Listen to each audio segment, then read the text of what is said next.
Hello, hello, hello, and good morning, everybody. Oh, thank you, Lori. Thank you so much. Thank you, everybody, for the birthday wishes. I appreciate that. Thank you. Hope everyone is having a great day so far. And give some shout outs. Oops, sorry. Give some shout outs here to everybody. Rosie, good morning, my love. Alicia, hello, good morning. Princess Mariposa, hello. Sister Melinda, thank you. Good morning, Melinda. Elisa, good morning. Lori Ann, good morning.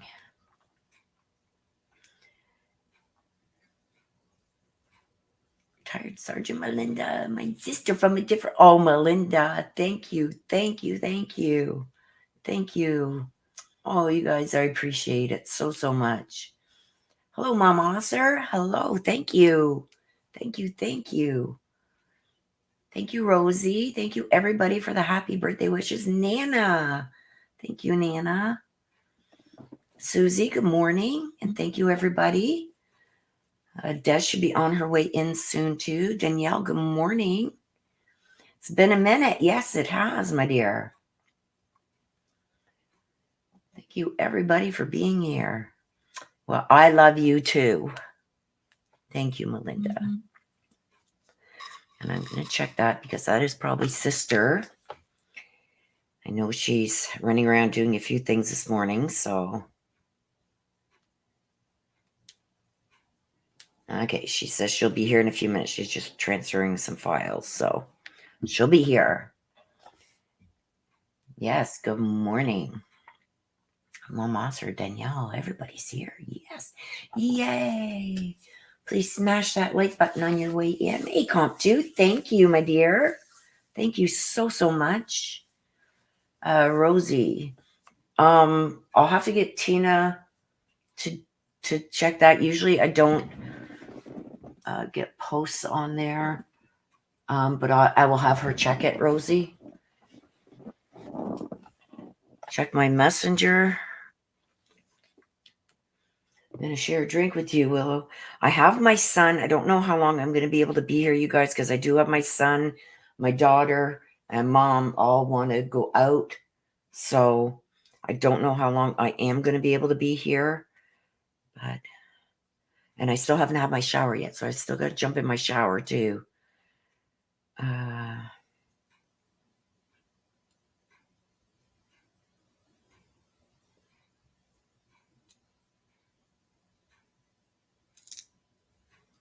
Hang on a second, you guys.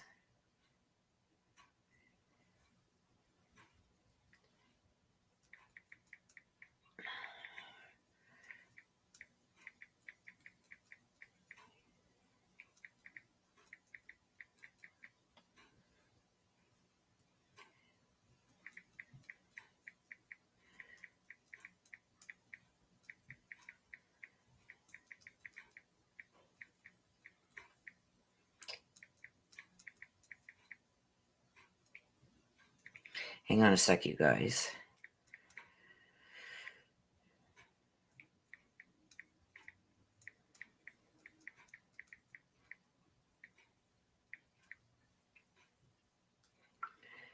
I don't know how that person got my number, but anyway.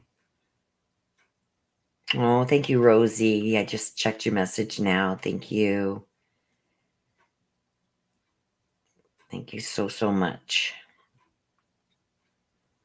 There's somebody else there that messaged me, and I don't know how they got my phone number on this.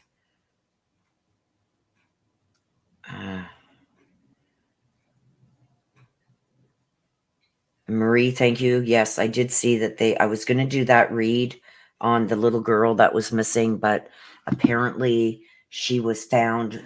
Apparently it was a FedEx driver that grabbed her, and she was found sadly deceased. So yes, I did see that, my dear. Okay, let me just scroll back up here. Toot. Thank you. Thank you again, Melinda. I appreciate you. I did check it. Thank you. Gonna share a drink with you. I was hoping to have a couple drinks after the live, you guys, but I do have to run and jump in the shower and get ready because I got family coming over. I wasn't expecting that, so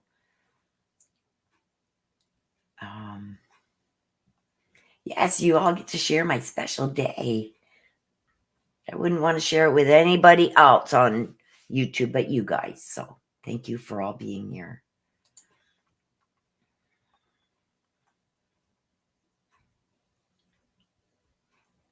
Oh, Nan.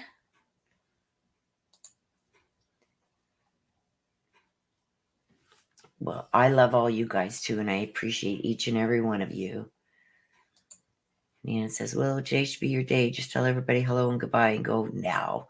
I told you guys I would be here, so I'm here. And I do have a couple hours before I got to start getting ready. So did I see the update on Monkey? Danielle, I did see that they didn't find anything in the backyard. But I did also hear that they were going to search the neighbor's backyard. Other than that, I haven't heard anything.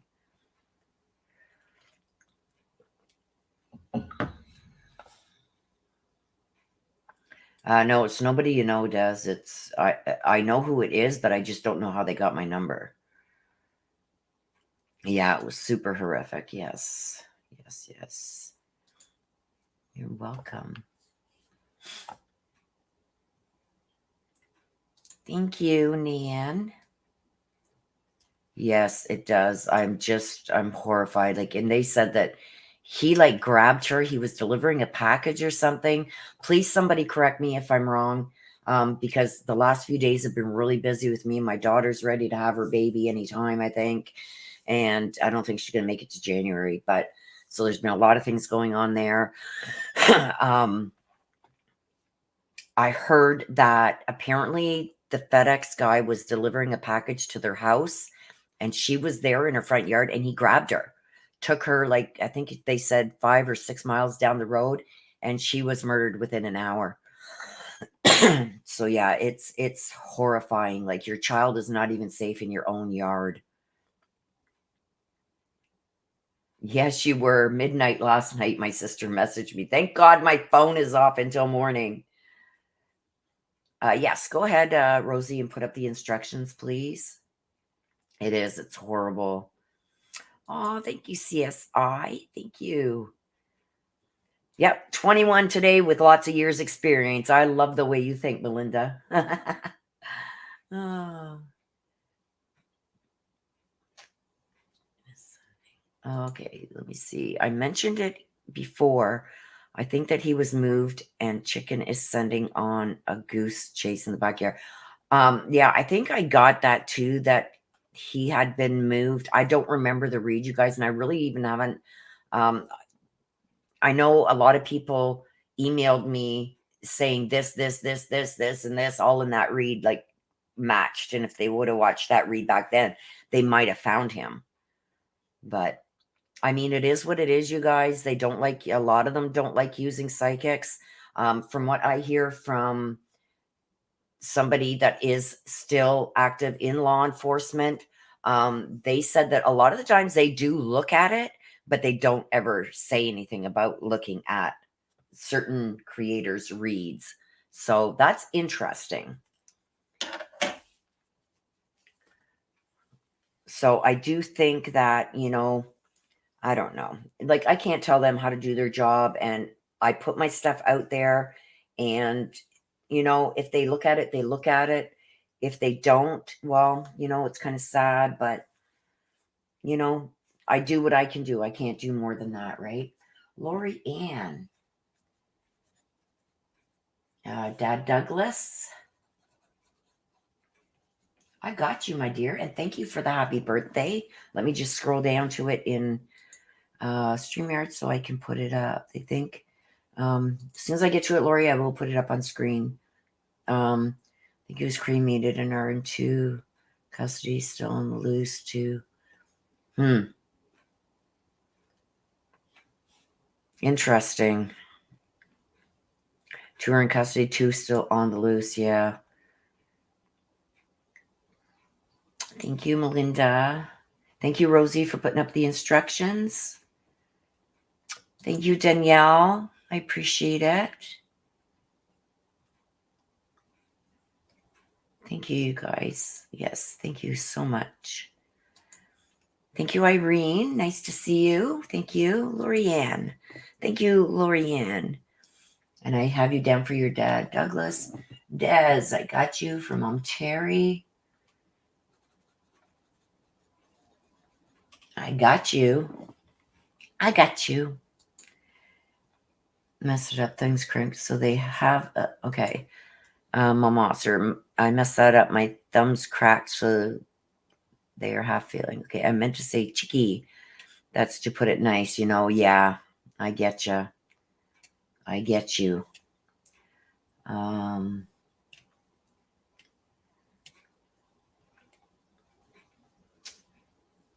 Rosie, I got you.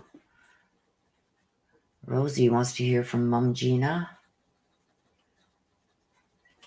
Sorry, you guys, for the camera moving. I don't have the setup the way I want it to. I think I'm going to be changing this camera again, sending this one back and getting another one. I just don't like it at all. My other one never moved when I touched my desk. Thank you, Michelle. I appreciate you. Thank you. Thank you so, so much. Yes, I do think that they do watch, but they don't always comment on it. Like I said, I've got actually 2 that are in law enforcement and are active in law enforcement. And they have watched my videos and they said that they were spot on.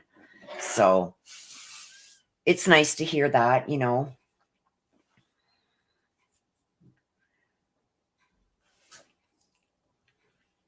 Okay, so what else do we have? Oh, now I don't remember if I mentioned it in my last video, you guys. I'm trying to get my coffee and my house has been buzzing all morning, you guys, with people showing up and whatever for my birthday. But I don't remember if I mentioned it in my last live that the 6th person that was on that lease has been interviewed, and it was I think they said another female. Don't quote me though. Getting ready, chat. Can't chat, but listening. Okay, Kara, I'm curious. Thank you. Thank you. Thank you. And there was another guy that lived there in 2019. And he said his bedroom was on the 1st floor, I believe. And he said that he couldn't hear nothing from upstairs. So I do believe, you guys, that it is going to come out that Maddie and Kaylee were the targets. Like I said in that live, I think Ethan came out because he heard something. For those of you who have not seen the community post I put up yesterday, there's somebody that called. And the only reason that this was put out, you guys, thank you, Michelle. The only reason that it was put out was because the bottom 2 roommates that survived are really getting attacked. Okay. So what this person said, this was a person that was there on site. Apparently what happened is in the morning, one of the girls from the 1st floor got up, went upstairs probably to make breakfast or something in the kitchen. And as she's approaching, she's seen the kitchen slider open and then seen Ethan. She was horrified at what she's seen. She ran out of there. And as she ran out the front door, the other roommate was right on her tail because I guess she ended up seeing it too. And the one roommate passed out because it was so horrific. Somebody passing by seen her fall and pass out, went over to assist her, grabbed her phone and called 911 and said, I have somebody here that's unconscious. That's how that call came in. Okay. So the only reason they even said anything about this is because those 2 bottom roommates are being attacked. Okay. Ryan Christie, I got you. Let me just get you written down here. And Mom Linda. Okay. So then the other roommate that wasn't unconscious called Ethan's brother who lived nearby. He came running over. Other people were called. And one of the other girls that lived there, her boyfriend was good friends with Ethan's brother. So that guy was called too. There was a bunch of them that showed up and ran in, like thinking they could, they didn't know how bad it was, right? So they ran to Ethan to try and help him and realized he was deceased. So they went through, I guess they ran through like trying to check on everybody. So was the scene compromised? Yes. So that's what's making it even harder now for the detectives because the scene was compromised. And I mean, when you're in that moment, I can't imagine, right? It's like, oh my God, is everybody else okay? We got to get them out of here, whatever. You don't think, oh my God, this is a crime scene. We got to get out of here. You know what I mean? And don't forget, these are college kids. They're very young. They're in their very early 20s, or if not 20. So they're not thinking like we would, like, oh my God, this is a crime scene. Back the hell up, get out of the house. Call, somebody did call police, EMS, and everything showed up. EMS even went through the house. So the scene was compromised. So that's a lot that they have to, you know, make sure that anything that they did, those people going through the house that came in after the fact, eliminate them as suspects, eliminate their shoes, any DNA they may have dropped, the EMS, eliminate them, take them out of the equation, and then deal with what was left. Okay. Thank you, Desi. Thank you, Ryan. Thank you, Desi. So that could have slowed down the investigation tremendously. They have to eliminate those people as suspects and anything that they left behind going through the crime scene, any smudges of the blood, anything like that that they possibly would have touched, to go back now and find, okay, who is the perpetrator here? If there is markings or fingerprints or whatever, they've got to take everybody else out of the equation. And then whatever's left, they've got to go through to find if the perpetrator left something. Okay, so I'm not, I don't blame them. Like, they're kids. To me, they're kids. And it's like they wanted to check on the other roommates to see if they were okay. And that's the mindset that they were in at that time. So you can't fault them. They thought they were doing the right thing. The same as EMS, you know? But apparently, as soon as EMS seen um, Ethan deceased, they told everybody to get out. So I've been attacked a bit in my comments for putting that information out, but that information has been out for a while before I put it out. So I'm not going to allow people to come in my comments and attack me for putting it out and calling me saying I'm just here for clicks and views and how, and then when I said it matches up with what my read said, and it's like you just had to put that there so you could prove your read was right. Well, my read was right. What's the problem with me mentioning that? Apparently, there's two people that had a problem with that and really went hard at me in comments. And I'm not going to put up with that. I'm not that type of person, and it was pretty rude, actually. Mom Osser still haunts me to this day. She was only 7 the eve she was murdered. Yeah, can imagine, Mom. Yeah, never being put in the position, I'm sure so much terror was going through them. Well, you think about the one roommate from the bottom floor that when she seen that, probably got up and, hey, that's odd. The back door's open, the slider's open. And then to see Ethan deceased, and I can just imagine what the scene looked like. I just can't imagine. You never know what you're going to do until you're in that position. And she was so horrified, run out the front door and went unconscious, fainted. I probably would have passed out right there. I can't stand the sight of blood. So nobody knows what you will do when put in that position. No, I won't let anybody.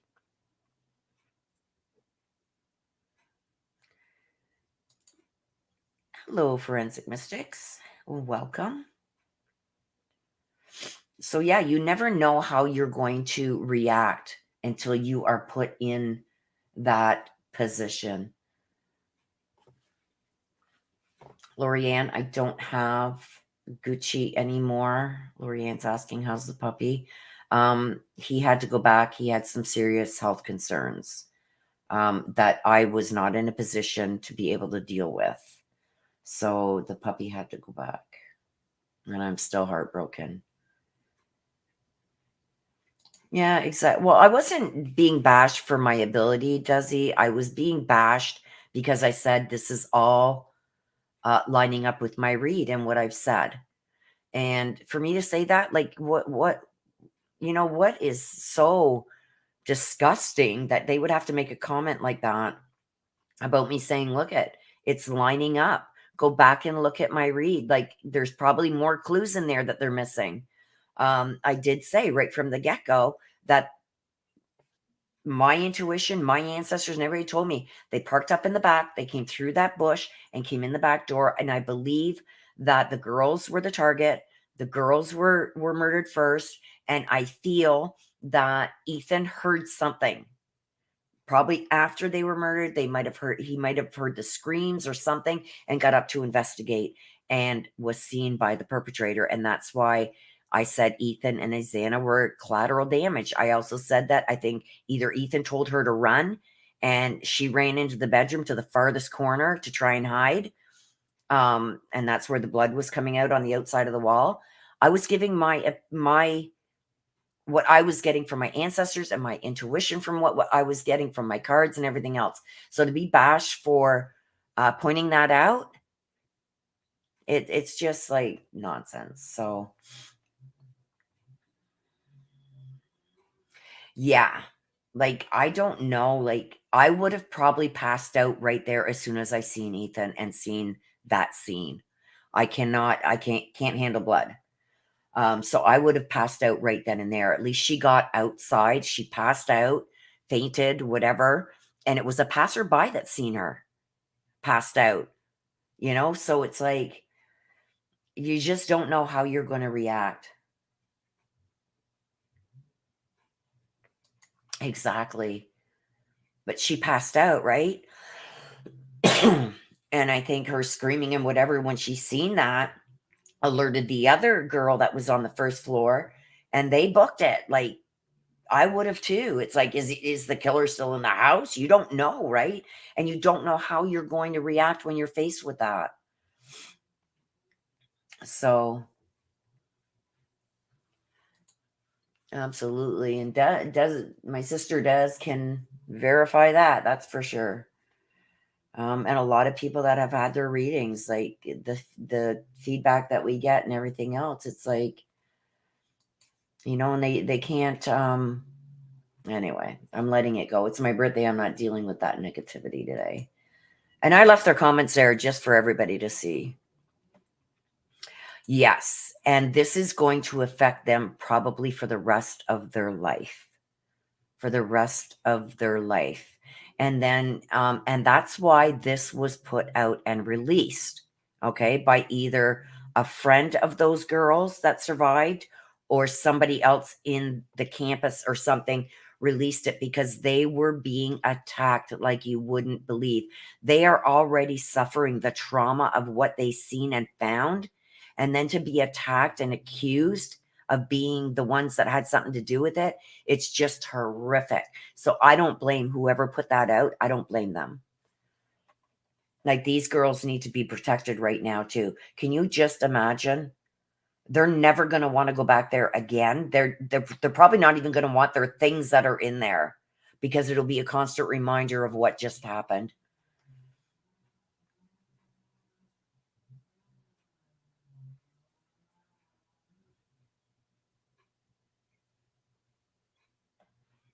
Exactly.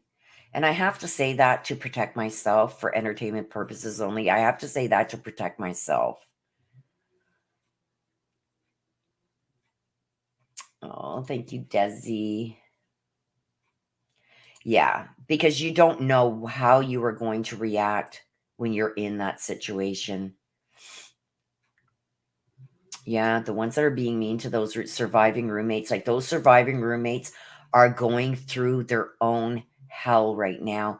The trauma, this is going to be with them the rest of their life. Yes, absolutely. Yeah, they're victims as well as survivors. Absolutely. Thank you, Desi Marie. So, yeah, and I'm going to leave this one up. Like, folks lack the sympathy and basic understanding. And like I've tried to say, like, you don't know how somebody is going to react until you're in that position. So, give these girls a break. Like, they're going to deal with this the rest of their life. So, okay, with that being said, you guys, Michelle says, this is the first time hearing any details on this. I really only read headlines. I'm a watcher and believe in karma. This is how I take the media out of it after Princess Diana. Yeah. Yeah.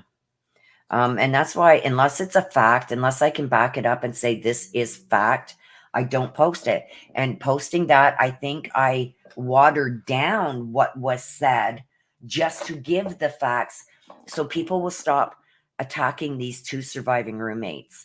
I didn't put the whole thing out there. There's more. I didn't do that. I gave the information enough to stop the attack on these survivors. Yeah, so many lives have been changed forever. The survivors, the friends of all of those that were killed, their families, extended family and friends. There is so many lies outside of just the victims and their family.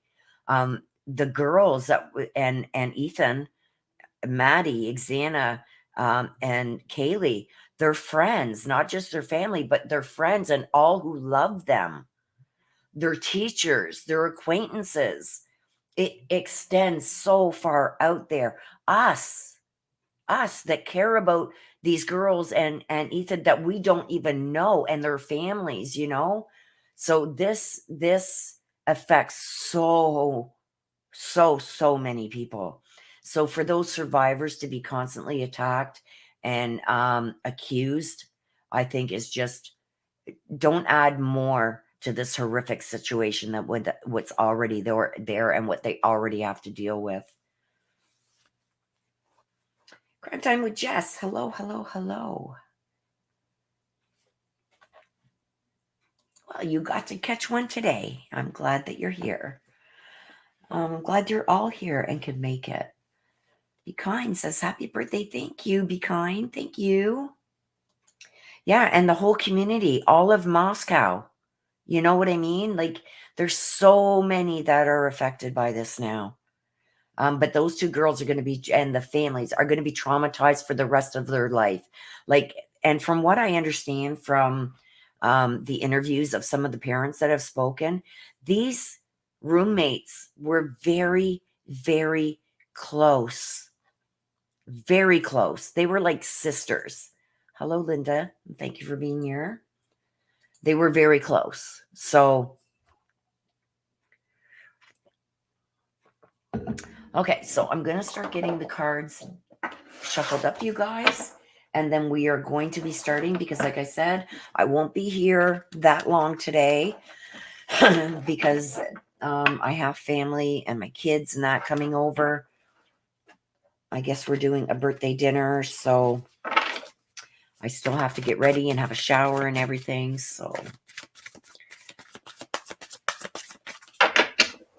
let's get the cards up. If somebody can put up the instructions again for those that have come in, if you do want a mini read, please get it in now because, like I said, I will not be here that long. Yeah, Lori Ann says, unless you've experienced trauma, you won't get it. Exactly. And PTSD comes in many, many forms. And these poor girls that survived are going to suffer from PTSD for years to come, if not for the rest of their life. Stay-at-home mom detective, thank you for being here, my love. Thank you. And thank you for the birthday wishes.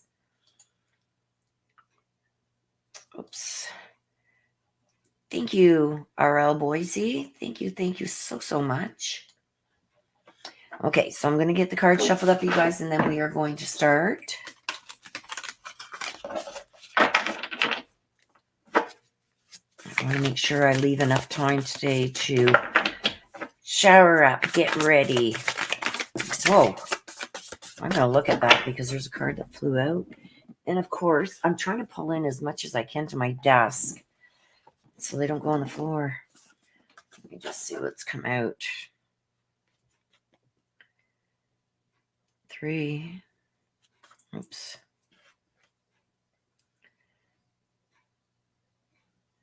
Aw. Okay. Just give me a second, you guys, here.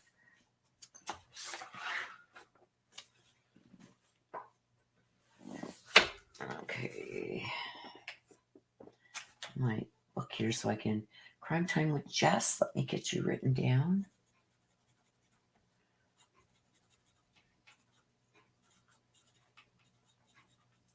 And you want to hear from your Aunt Patty?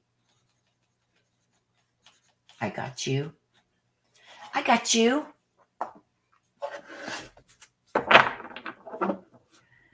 Mom Oster says, I have to go, Sweet Willow. I hope you have a most amazing your day today. Much love. Thank you, Mom Oster. I appreciate it. And thank you for stopping in. Okay, I got you. Crime Time with Jess.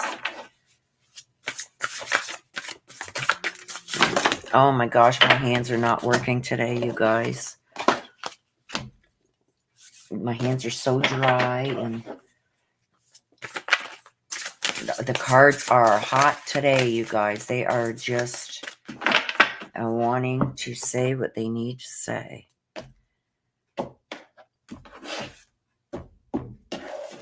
Thank you, Melinda, for putting up the links.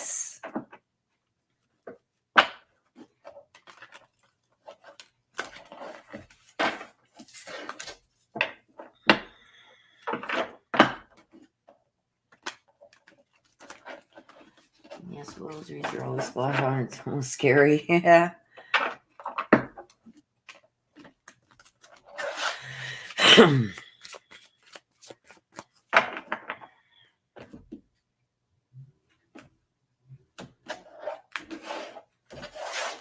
Okay, you guys.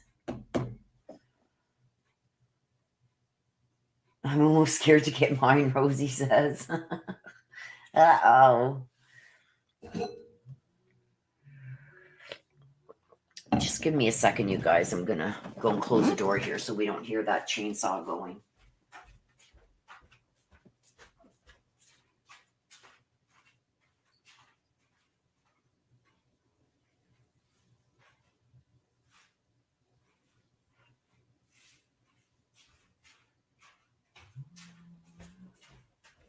Ugh. I can still hear it. On a Sunday, they're out there using a chainsaw, which is not allowed here, but they're doing it.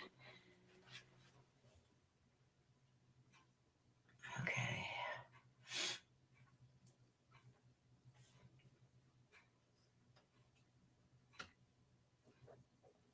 Oh, thank you, Desi Marie. Can you give me a name, please, Desi Marie, of who you want a message from heaven from, please? Somebody who has passed on that you would like a message from heaven from. Crime Time with Jess says, I have no idea what she's going to say. Your whole message, Crime Time with Jess, I'll just call you Jess. Jess, your whole read may be a message from her, or it may be from other loved ones who have crossed that feel you need to know certain things, okay? So you never know what you're going to get. They're going to give you what they think that you need to know. Don't forget, they see everything when they're on the other side. Your great grandma hacker, Desi Marie, okay. Great grandma hacker. I got you.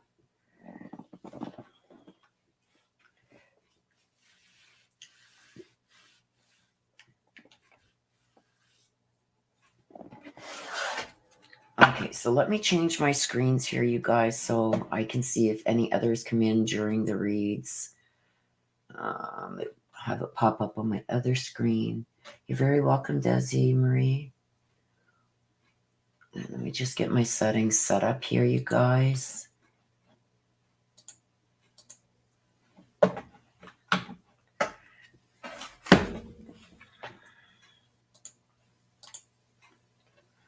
Okay. Kate Bell. You just popped up huge on my other screen because you're the first one over there. Kate Bell wants to hear from Grandma Anne. Anne, I gotcha. Okay, so let's get going, you guys. We're going to start with Lori Ann, who wants to hear from her dad, Douglas. Okay, so let's get... Whoa. Right off the bat, I told you these are Desiree. Okay, so you got Desiree, she who yearns for something, and we got Blanche, she who brings light. Okay, so what we have here with she who yearns with Desiree, it's almost like it's talking about yearning and longing for something, and Blanche brings light to the situation. Okay, so I don't know if there's been something that you've been wanting or yearning for a long time, or pining for. So even maybe, there's and I'm just going to say hypothetical so you can understand kind of what I'm saying. Like, say there's a job opening, but there's several people that have applied for that job opening and you're hoping to get it. So that's what I mean by there's something that you've been longing for or pining for, and something that's going to come to light, because Blanche talks about things coming to light. So let's see what we got with that.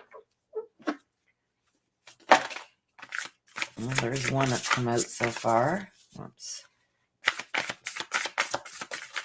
There's two. That's going to be way too many that flipped. That's about 8. Like I said, my hands are not working right today, you guys. And it's so dry in here.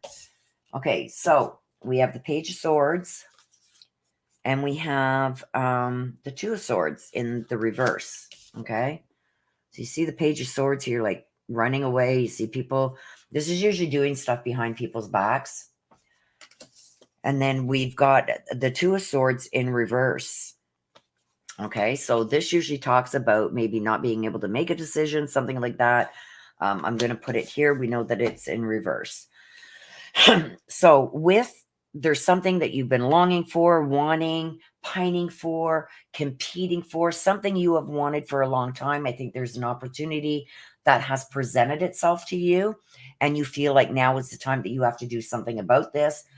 You've decided now this is what you want, and you're going to go for it, is basically what this is saying with Desiree. But with Blanche, something is going to be brought to light. Okay. So with the Two of Swords in reverse, it's almost like you've been sitting on this for so long and undecided that even though the opportunity may be presenting itself to you, it's almost like something's going to make you take a step back yet again. I believe something's going to be brought to light. And I feel like you're stepping back this time to protect somebody else or to give it to somebody else. Like really putting other people before your own heart. But I also see with this in reverse is I think that that's going to be a mistake for you. Because I think that you are overanalyzing the situation. So it's almost like you're ready to step back. Like, this is time. You got to make a decision. You got to make a decision quick, because this is the last time that you're going to have a chance at this.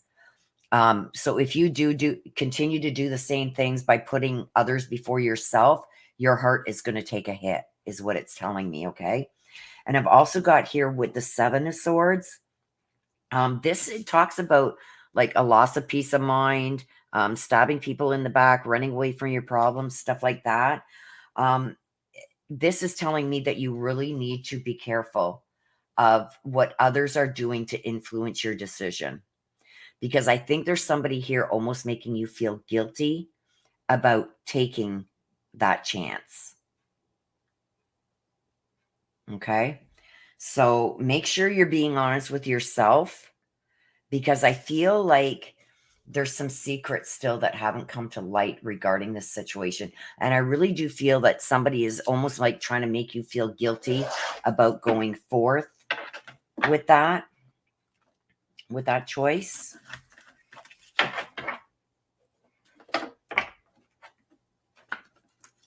Rosie, I just seen Chris Elizabeth pop up there. Can you help her with the Australian? It's $15 US super chat, Chris Elizabeth. You're going to need to put some more in there. Okay, so let's get a message you want to hear from Dad Douglas. Dad Douglas.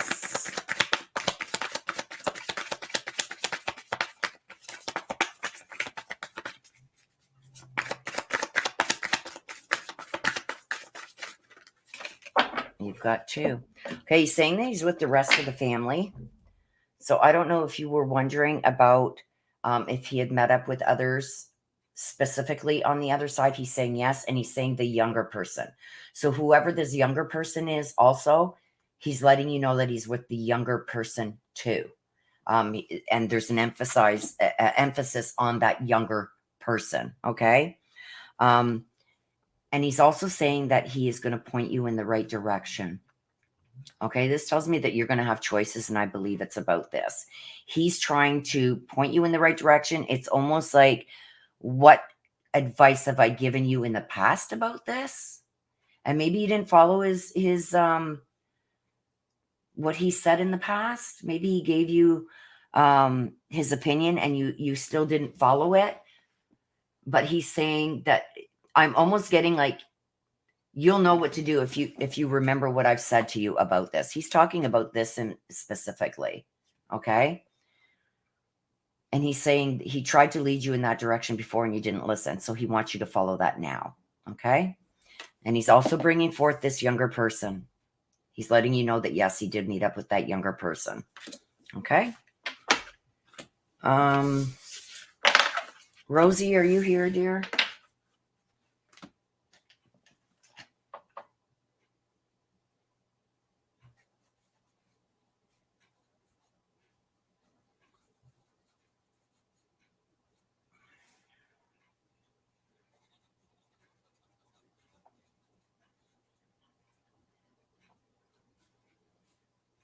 Thank you, Rosie.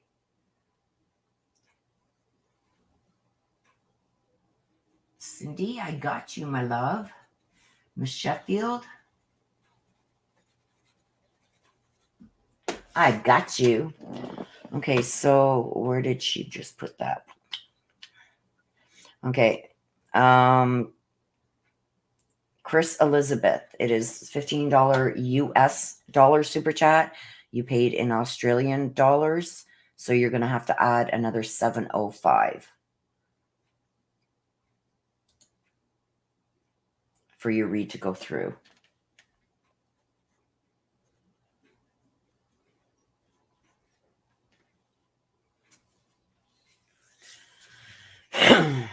Okay.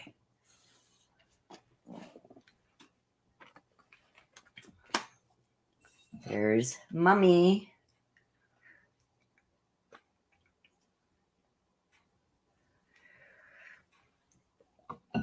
So Lori Ann says, 3 times younger person. He told me it's not my fault, the previous reading. Yeah. So he's saying that he has tried to guide you before and you didn't listen. So now he wants you to take whatever that advice was that he had given you in the past that you didn't follow. He wants you to follow that now. And he is watching over you, Lorianne. Like, he's always watching and trying to help guide you. You just got to pay attention to those signs. It's going to be specific to him. Okay. You're going to know it's him.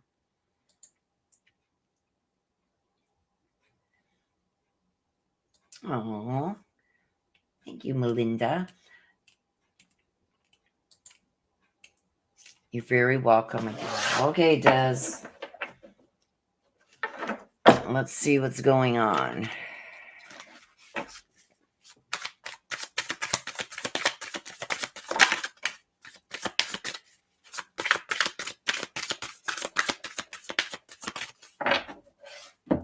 We've got Jenna. She who...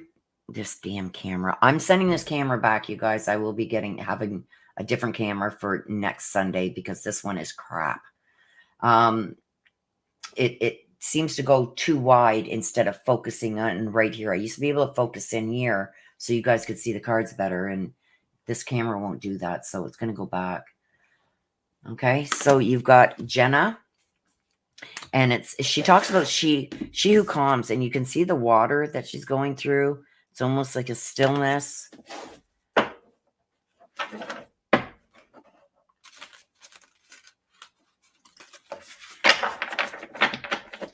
So let's see. We've got Mama here too. Mama is here with us for Dez's read.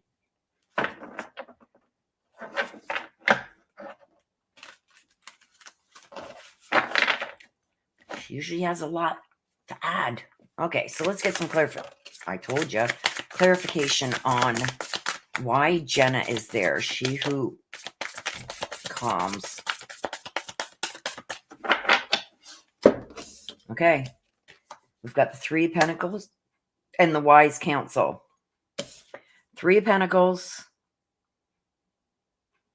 and the Wise Counsel. Okay. So with this is talking about some kind of calmness or stillness that is going to be coming. Now, with the Three of Pentacles, it's almost like you got to start doing things now for yourself. Do what you love. Never mind what's going on around you. There's stuff that you just can't control. No matter what you say or do, it's just not going to change things. So it's almost like now, and with the Wise Counsel, this is like authority, justice, seeing wise counsel, getting wise counsel to guide you in the direction that you need to be going to protect yourself. Okay. I've got over here, it's time for you to start doing what you love. Never mind what anybody else is saying that you should be doing or shouldn't be doing. It's time for you to do exactly what you want and what you please, because there's no recognition for what you're trying to do anyway. So, which means like if you're trying to quiet a situation or calm a situation or try and I want to say this properly so it doesn't come across a certain way. But I feel the more you are accepting of something, the more boundaries are being pushed to push your buttons. You can't react to that anymore. And I believe that buttons are being pushed to be used against you. So you got to start remaining a little bit more calmer. Maybe not reacting to certain things. I'm not saying not speak your mind or speak your truth, but it's just, I feel like there's got to be a lot of things that you've got to start just ignoring that are coming at you, because he's doing that so he can build his case. He's trying to ruin your reputation is what he's doing. So it's time to just start worrying about you and what you got to do. It's time to also get counsel. I believe that this needs to happen. And I've been on your butt about it for a long time. And it's now coming out. Like, it's time for you to do this, because if you don't, you're going to find yourself in a situation that you may not be able to get out of, or that's going to be the effect that you think that you are going to get. So it's like, if you continue to let this just go without covering your butt and seeking counsel, you're putting yourself in a very, very bad position. Okay. This also talks about trust that the answers are going to come out, and comparing different methods of doing things to find which works best for you. So with that, it tells me that, just sitting there and trying to ignore certain things and taking it isn't working. So maybe there's a different way that you've got to go now, a different route. And I think that this is why the wise counsel is coming out. You need to go and get some counsel. Lawyer. You need to protect yourself, because I think there's a lot more going on behind the scenes, because there's too much of a calmness that's come over him. That I think there's a lot more going on that you have no idea about, and that could be negatively affecting you once this all goes down. You need to get a lawyer, and it's even now coming out in the cards. Okay, Mama. What do you have? And you got 2. 3. Oh my gosh. See this? She's sending you signs through nature. Okay, so watch for those signs. You know what the signs are for Mom. I've gone over this with you before. She's trying to send you messages of what she's seeing behind the scenes, and she's saying you're not paying attention. She's also saying she's with the rest of the family, and also, again, bringing forth this younger person. So there's a younger person that passed that she is also saying, I think this is somebody that she really wanted to meet up with first. She has done that. And she's also saying she's much better now. So I remember when Mama first crossed, there was a lot of turbulence there. There was a lot of, it took her a while to settle and to settle into this new life, because she so much still wanted to be here in the physical world. And she tried to visit as much as she can, and she tried to send these signs and everything. But now she's telling me that she's settled in now. She knows that she's in a much better place now, and she's accepted it. I don't think she was very accepting of it, because I was seeing Mom like, I'm not supposed to be here yet. And she's trying to get back to the physical world, in the way that she was here when she was alive. And she knew that couldn't happen. And I think she was having a hard time adjusting to that, but she's now saying that she's totally accepted it now. But don't think that that's stopping her from still, making a difference. Okay. And being part of your life, because she's still going to very much be around you. Thank you, Mama. I've also, I don't want to tell you this. Something's going to happen, and she's going to say that's her.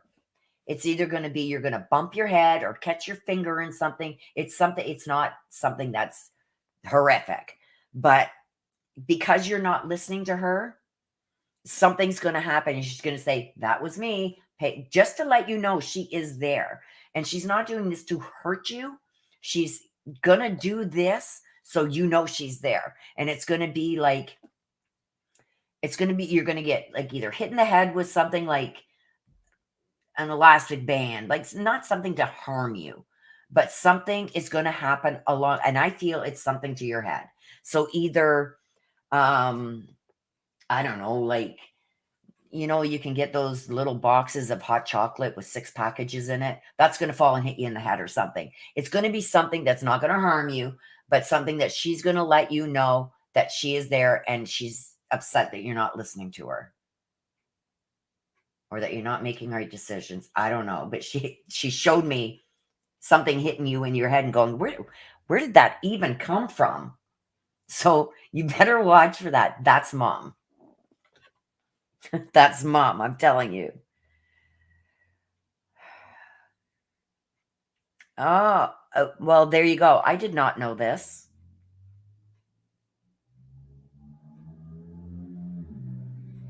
I did not know that. Sister, you never told me that. So there you go. That's why she's bringing up the young one then. That's the first one she wanted to see. She said that. Well, now I understand why, because I never knew that. Hello? Gabby's room yesterday, her wood sign almost fell on her head while I was talking about Mama. No, this is something coming.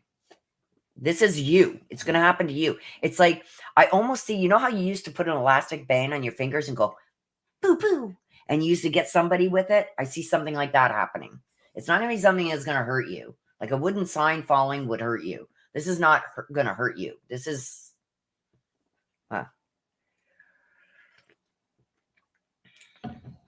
Crime time with Jess? No. There's still a few more ahead of you. So it's going to be something like that, Des. Okay, Rosie. Rosie, Rosie, Rosie.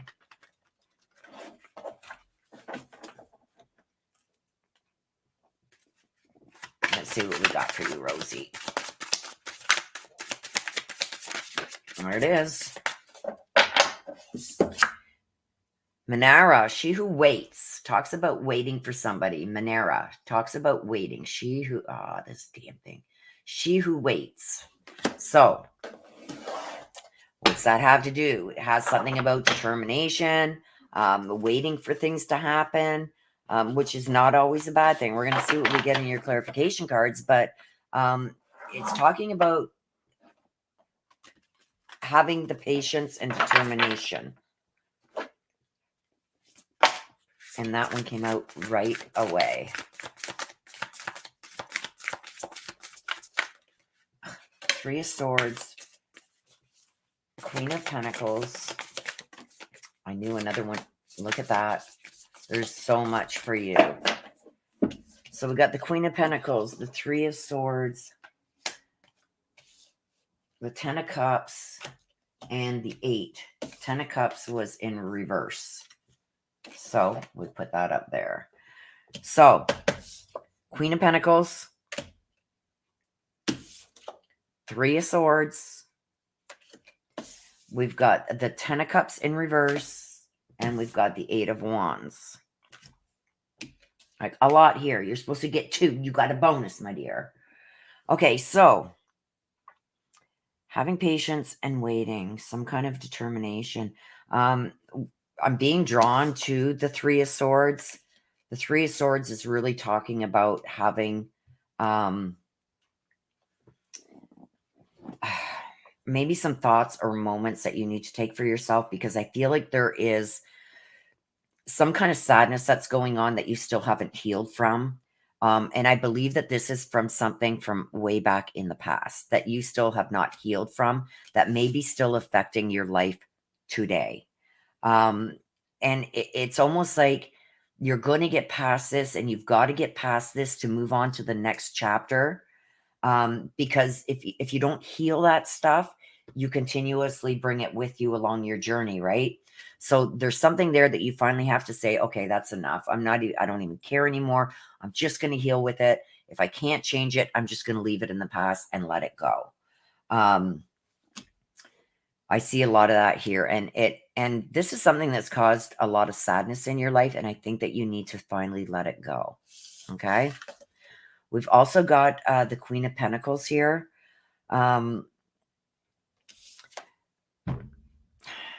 It's almost like, I don't know who this single person, this is a single person that you still feel you need to prove something to. And I'm not saying that, how can I say this? It's almost like you owe this person nothing, but you're going to prove them wrong. So I don't know if this person has said something to you, or like a challenge, like you can't do that. I feel like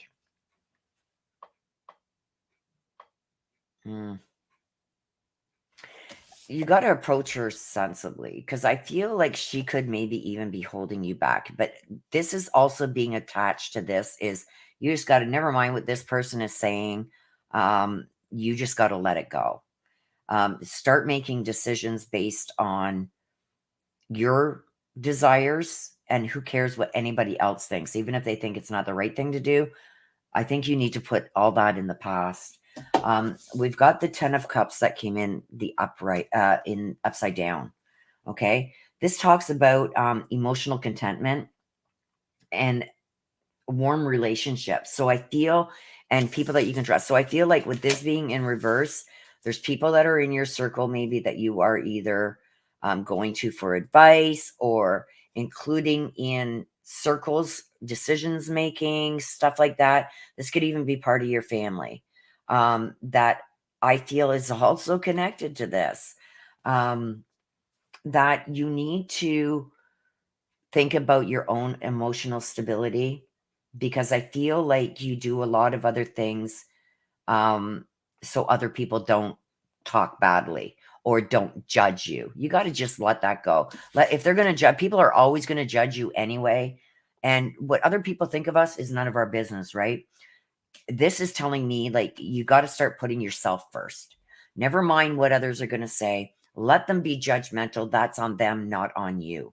Okay, because then the 7 of Wands is coming in. It's telling me, like, right now, there's so much going on around you right now that I think that you're getting stressed out.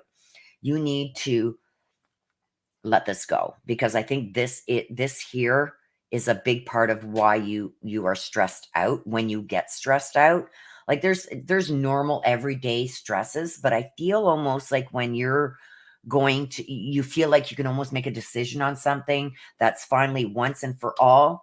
It's almost like you get stressed out by what others are saying or what others are commenting about it, that you don't make a decision at all, and then you're back to square one. I feel like there's going to be some rapid changes coming with this. There's going to be some unexpected events also coming. So something that you weren't expecting to happen is going to happen, and it's going to have a big influence on you, but you need to let this go. Don't worry about what other people say or other people think or how things are going to look to others. They have no right. And I feel like this is family almost. Like, constantly, oh, you can't do that, Rosie. That's not good. Don't do that. Don't do that. I feel like there's a lot of that going on. And I feel like sometimes you let this happen and just let it go, and let them get away with doing this because of something that you feel guilty about of the past. So maybe you've written them off before in the past, and this is their chance again. But I feel like that it's time to just say, screw you, I'm going to do what I want, because there's things coming in here for you, and make a decision on your own. Don't worry about what other people think. They're not the ones that have got to live your life. Okay. So Rosie wants to hear from Mom Gina.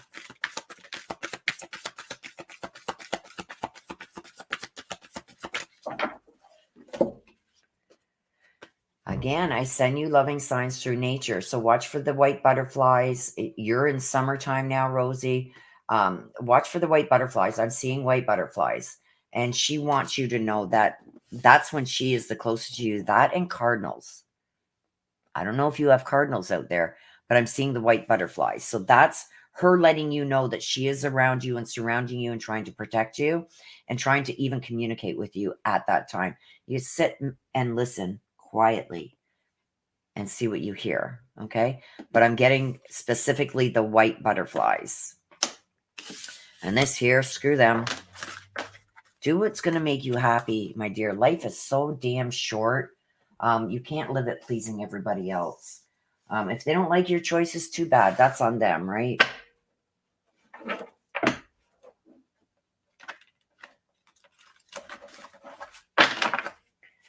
Okay, let me just see here. You're very welcome, Rosie.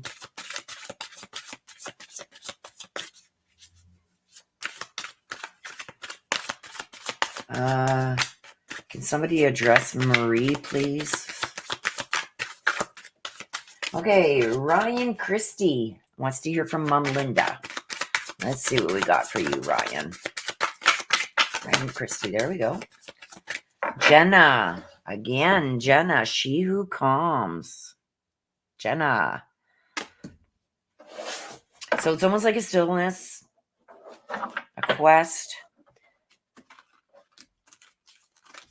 Almost like calming the waters, maybe making decisions, stuff like that. We'll see what comes out. And clarification. Rosie, there's 2 that just came in. Can you address them, please, Marie? About a reading. Thank you. Whoa. Ryan Christie, you got 4. The Hermit, the High Priestess. Okay, so you got the Knight of Cups. You got the 7 of Pentacles. You got the High Priestess and the Hermit. You're only supposed to get 2 here, so here's another bonus. She who calms. I've got the Knight of Cups coming in.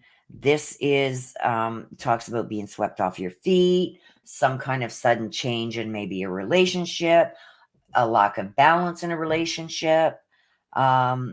This doesn't always have to like talk about a romantic relationship, but there's some kind of instability in a relationship that they are bringing forward here with the Knight of Cups and the Seven of Pentacles.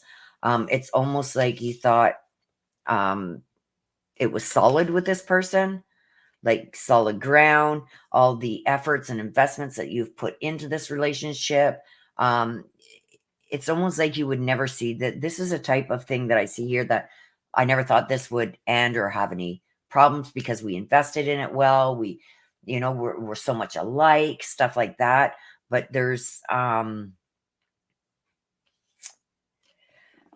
feel like there's somebody that's straying from what they initially said. I don't want to say that it's a full blown affair or relation like that, but I feel like they are going off the path that you guys set. Now, I'm not saying this doesn't have to be a romantic relationship. This could be a business partnership. This could be, maybe a deal or something you've done with one of your friends or family. I feel like there's a relationship that is slowly maybe frazzling. Um, Even though you are still good friends, they're not staying on the path that you guys had initially set for yourselves. It's like there was so much effort and time put into this, hoping for good investment back. Okay. Rewards in the future and stuff like that. And I feel like somebody is straying off that path. And there's a calmness about it. It's almost like they're doing it without even a second thought. So I feel like there's some kind of relationship there that is maybe dwindling, or somebody is going off path. And they're doing it so subtly, I don't even think you notice it right now.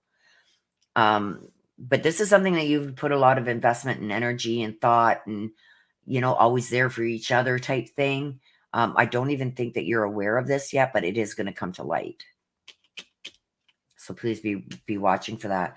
With the High Priestess, it's almost like it's not time for action. This isn't like an action card. And then the Hermit is like sitting back and waiting. Almost like checking yourself first before making any decisions on what you're going to do, because this is telling me this is going to come to light. It's going to be a little bit time before it comes to light, but I feel like you really need to sit back and take personal inventories before you react to this. Okay, because the choices that you make going forward, when you find out what this is, or who this is doing this, I think it's going to come as a shock to you. So you're really going to have to take the time to yourself and make your own decisions. Don't let other people make decisions for you, because this could also, when this is brought to light, it could also be ironed out and fixed, but only if done properly. Okay, so be very careful with that situation. And you want to hear from Mom Linda.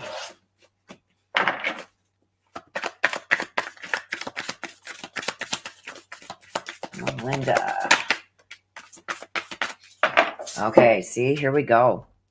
She's letting you know, don't forget, all our loved ones that have crossed over see. She sees all this too, okay? So your mom is seeing this.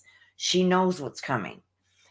She's telling you, she's giving you a heads up too. Although you may not understand it now, everything happens for a reason.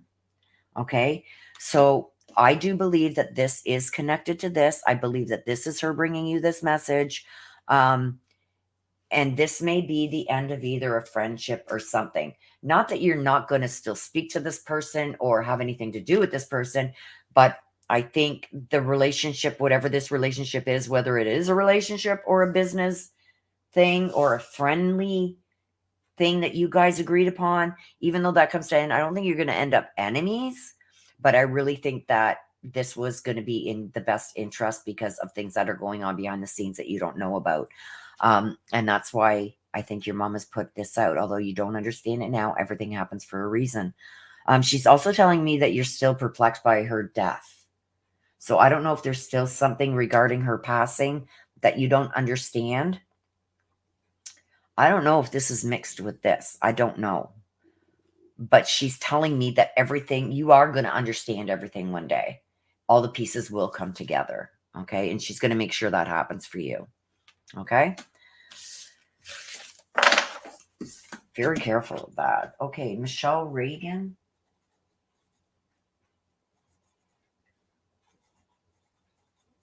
And you want, I need to know who you want a message from heaven from. Oh, Dad James. Okay. I got you. Oops, what did I do? Okay, Dad James, I got you, dear.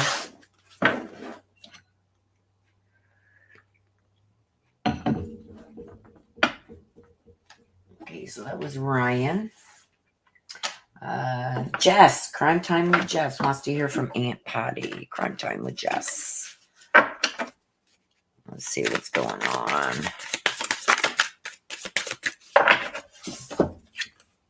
Blue. She who loved once. Blue.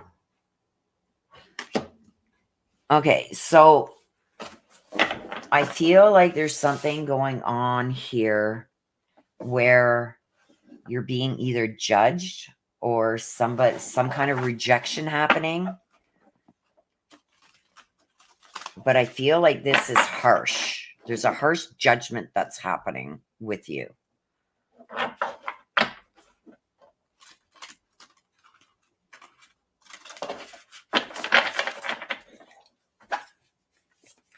Okay.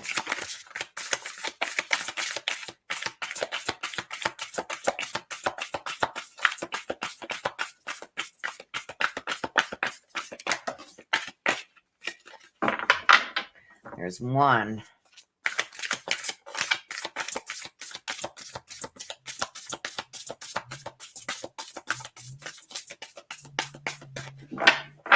Marie Melendez. The reads are a $15 US dollar super chat if you would like a read. I don't know if you've seen one of the mods respond to you, but okay. Oh my gosh, are you kidding me?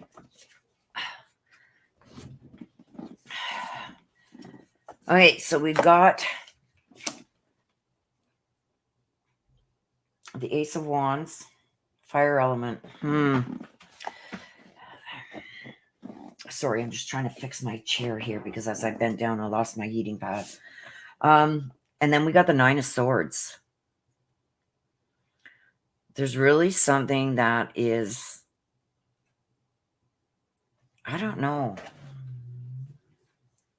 It's almost like there's something that you're doing that you're passionate about, but somebody's attacking you because of it.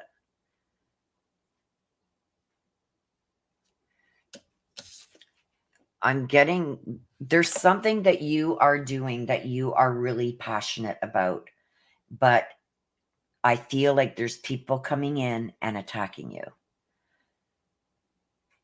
Like I'm being shown somebody throwing daggers. So,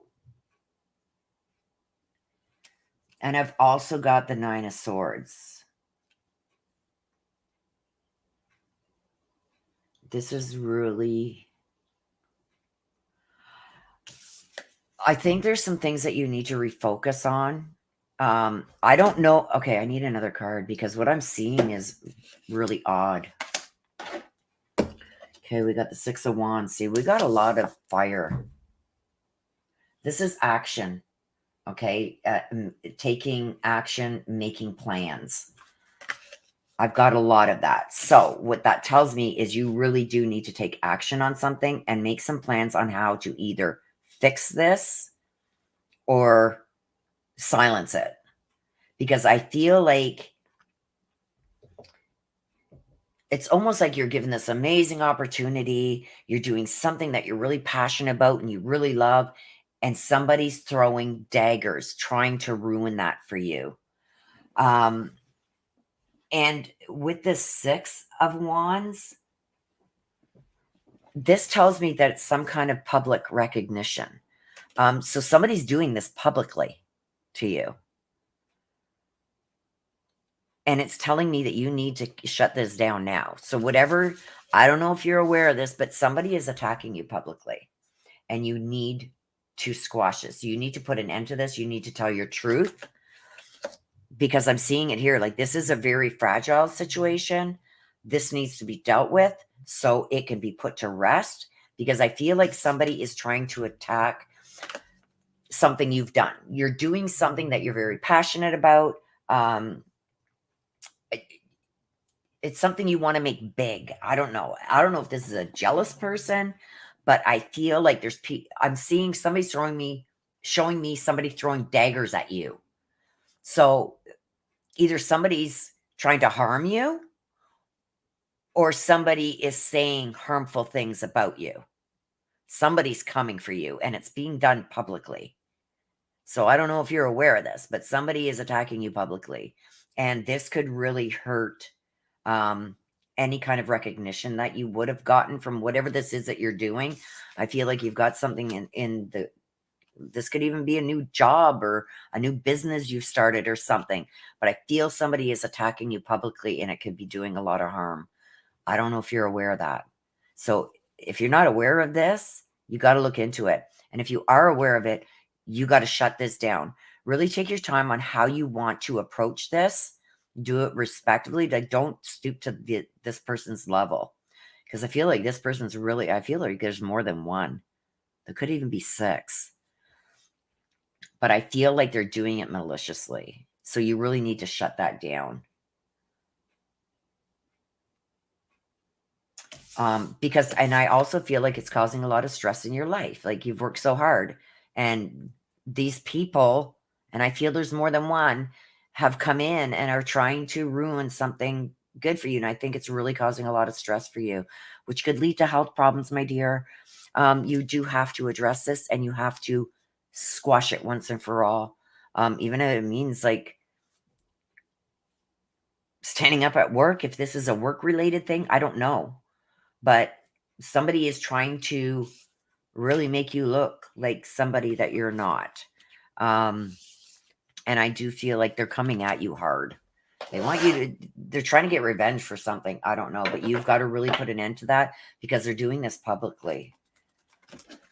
Put an end to it, but really think about what you want to say before you say it, and don't stoop to their level, because then it's going to make them look like see, this is what we said. Look at her now. Look at her now. Do it really respectively because they're coming hard for you. You would like a message from Aunt Patty. If you do it the right way, you are going to win. Like, you will squash this and it will end up in your favor. See, the earth is our school. She's not here to help you, especially with this situation, but she also wants you to learn by maybe how she would react to something like this, or maybe she has given you advice in the past. But she says there's something also that you're going to learn from this that is going to really get you to excel in the future. And she wants you to take note of that, okay? And maybe change things, how you do things, so nobody has this chance to do this to you again, okay? But she is watching also over you, and she's also saying, like, you know how I would deal with something like this. So really take your time and really think about what you want to say to deal with this, my dear, because if you deal with it the wrong way, it could go really bad. And just give them more to use again, more ammunition almost. But these people, I don't know why, if they're jealous or whatever, but they're coming at you out of something. I don't know if they're jealous or if they're a hater or whatever. Like this, to me, it's almost like high school girl stuff. Like, are they a hater because, you're very pretty or you have things that they would want?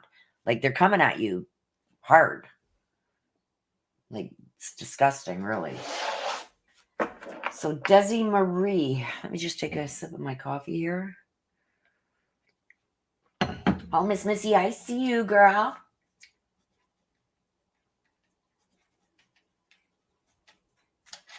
Miss Missy, we're going to do Desi Marie, and then we're going to take a little bit of a 5-minute break, you guys, so I can do what I need to do here. Mama Thelma. I got you. Yep, I got Cindy. She wants to hear from Miss Sheffield. And then Michelle Reagan after that. And then Miss Missy.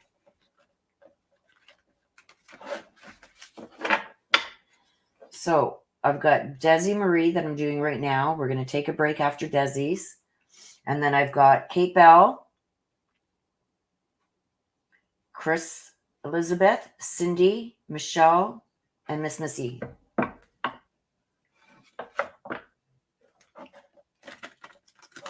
Crime Time with Jess says, thank you, Willow. It makes perfect sense.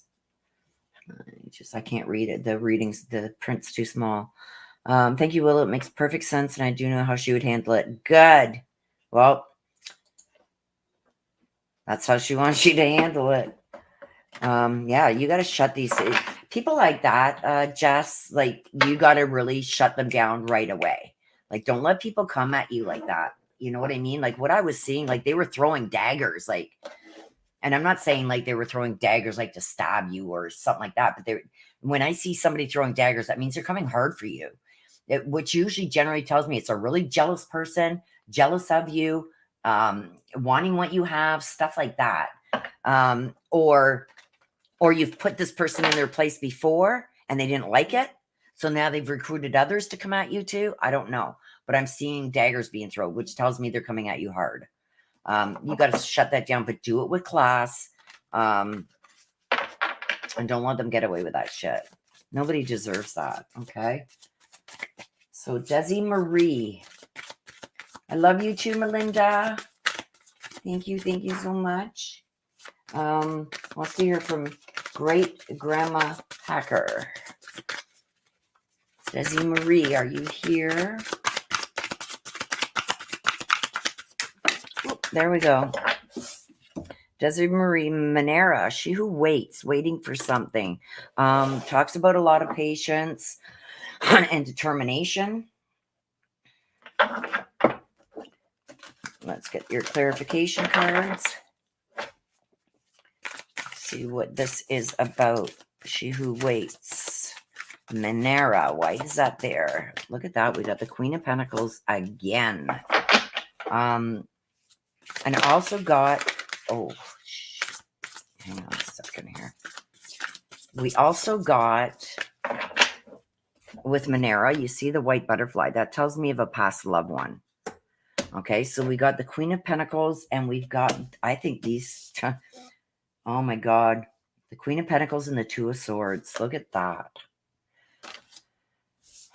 The water is almost calm behind. There's a little bit of waves there, so I'm not too worried about this. But I've gone here that this is almost telling me now that you've weathered a lot of storms in your life already, and waiting a little bit longer for something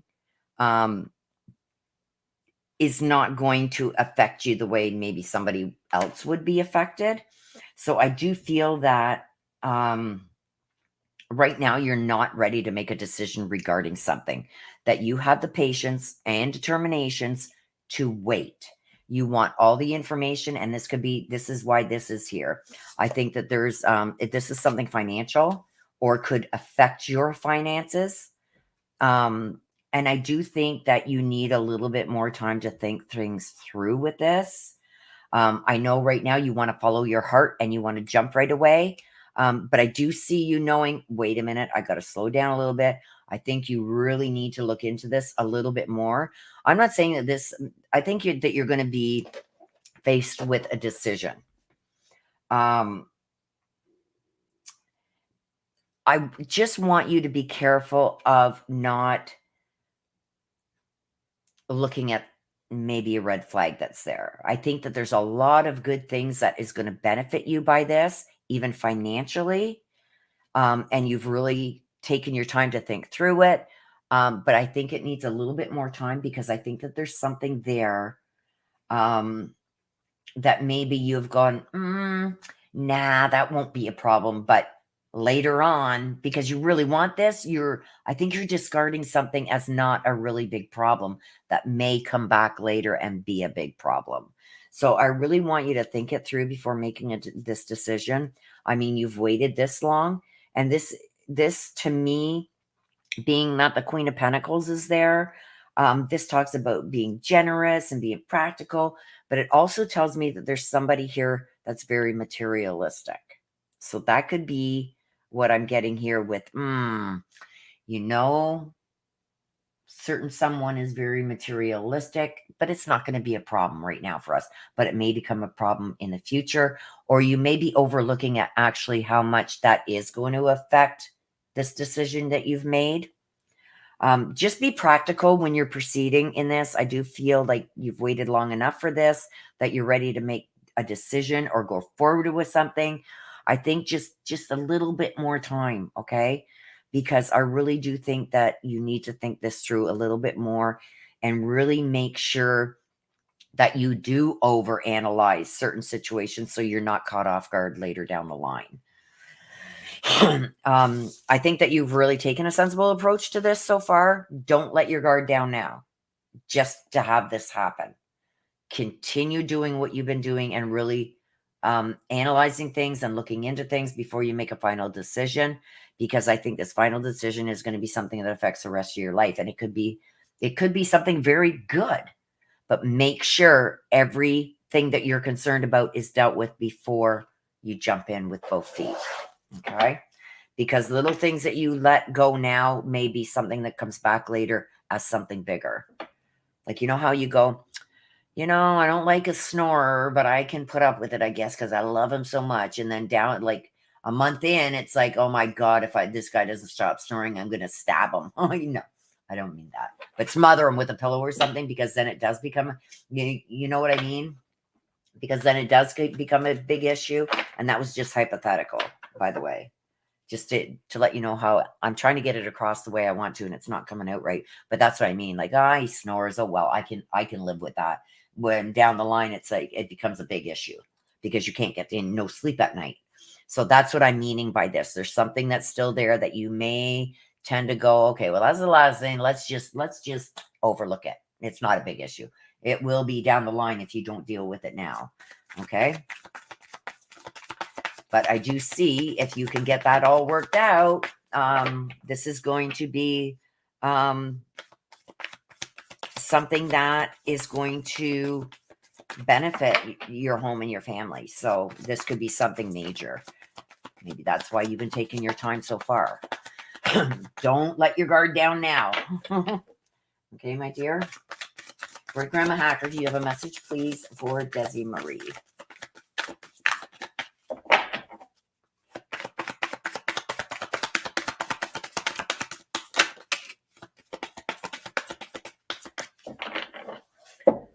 Okay, here we go. My mind is free. So when I get this card, I don't know if Great Grandma passed. When I get this card, it tells me about something to the head. So either Alzheimer's, dementia, or an injury to the head that was really affecting her before her crossing. So even if this is an injury from long ago that before her passing came back and was causing problems with either her memory, or this is an injury to the head, she's letting you know that now she's got her full mind back. Like she's in her 20s again, dancing. Or I'm getting square dancing. Did she do square dancing? Because she's showing me square dancing. She's looking, I can do-si-do. That's what she's showing me. So I don't know if she did some square dancing, but that's what she's showing me. She said, look, my mind is right back to the way it should have been before this happened. So I don't know if that was something that you were wondering about. She's also saying that she wants you to make decisions, and I think it's relating to this. She's also, don't let anybody get into your mind and let you change your mind. Make this of your own free will. She doesn't want you to let other people like change your mind or change the way you think about things. Okay? So make this decision of your own free will and make sure you've really looked into everything. You're almost there at the finish line. Don't give up checking out things and making things right now, because you're almost there. There's just that one little thing that needs to be taken care of. Okay, so that's Desi Marie. Okay, so we do have Kate Bell, Chris Elizabeth, Cindy, Michelle, and then Miss Missy. That is who is on deck, you guys. Let me just get this.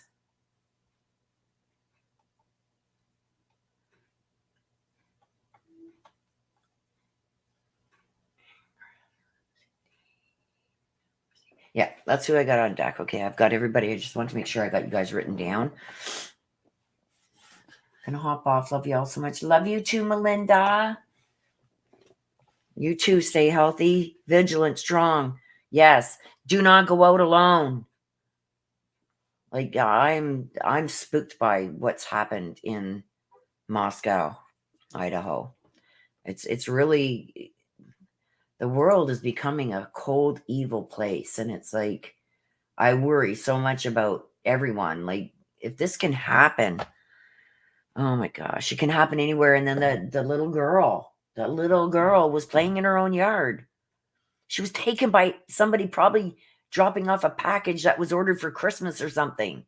FedEx guy. Like this, what is going on, you guys? Yep, same cards as yours, Rosie, but two very different meanings that came out. Not very different, but different things were shown to me from those cards. Yes, it's sad. Okay, so I'm going to put this up, you guys.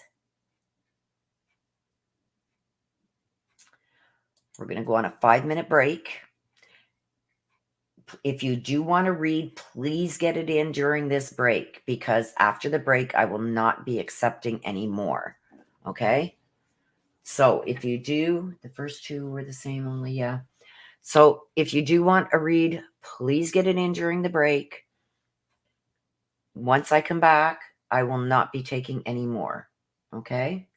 Athena, that was her name. Yes, Mama Fee. Thank you. Thank you. Yeah, little Athena.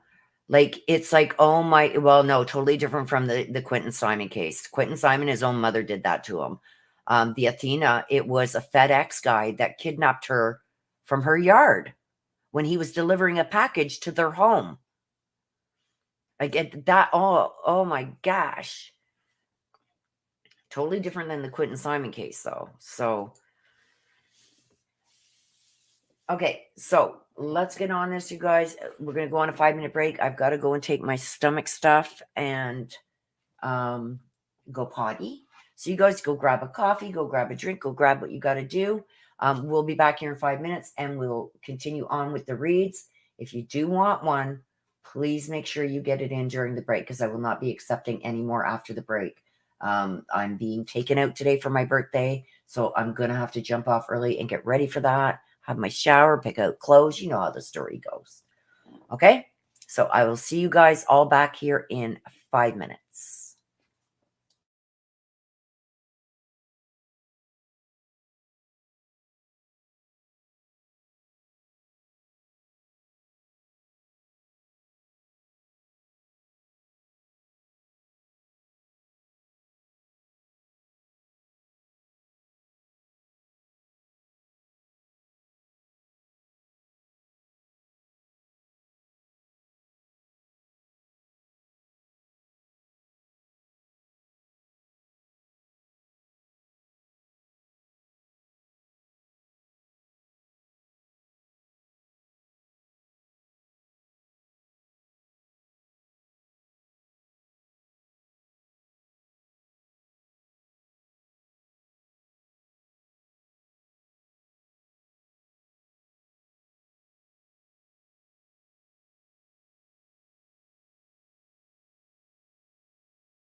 Hello, everybody. I'm back. Ganga Baya. Oh, hello. Hello, Ganga. I don't understand what you're saying, Ganga. Diva. I don't know. Something current feelings of MI. I don't know what you're saying there, Ganga.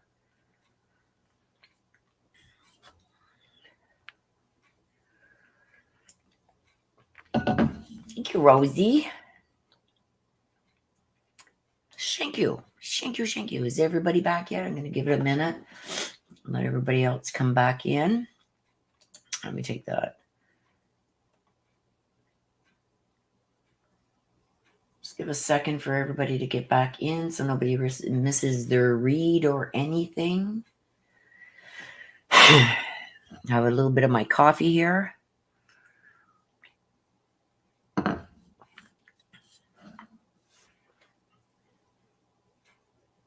Thank you, Missy.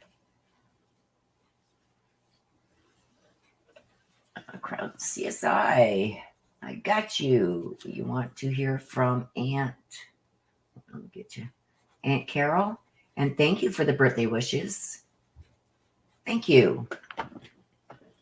Thank you. I appreciate you. Thank you. Yes, and even though it's my birthday, Sundays are mini reads, and I know a lot of people look forward to them, so I am here. I'm here sharing some of it with you guys, and I love it.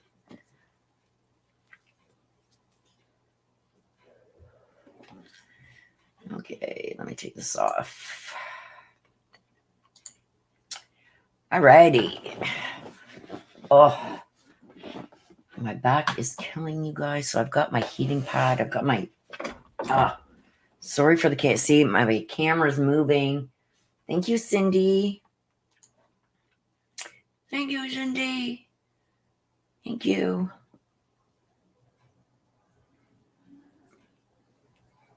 Thank you, Missy. You're pretty awesome, too. All of you.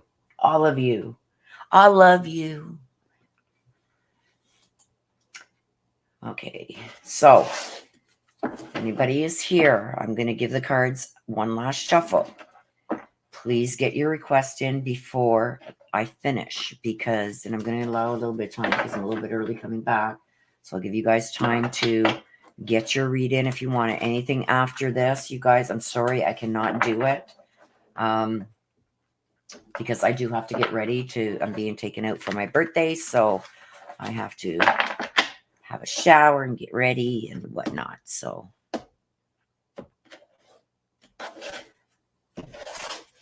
yes, I'm having an awesome time. Today's better than... I'd rather spend it with you guys too, you know. And shopping today would be crazy anyway. So no, I did not want to go shopping this morning. Like I said, it would be horrible today shopping.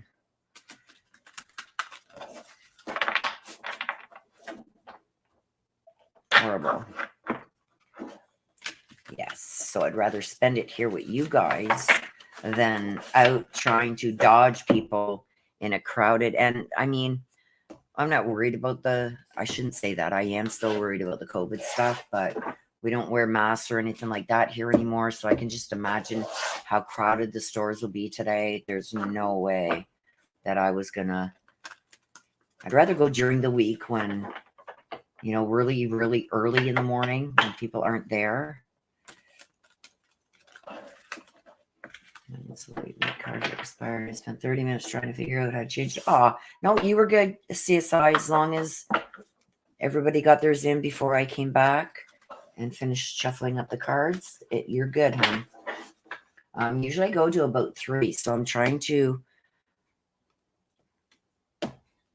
keep it so I'm done by at least 2:30 so I can go and get my shower and get changed and figure out what I'm going to wear. So let's get going. And it's starting to get dark here because we got a storm coming in.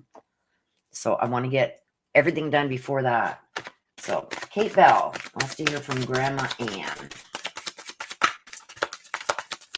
Oh, wait a minute. Let me grab my glasses too. I got to get my glasses on so I can see. There. Oh, look at that.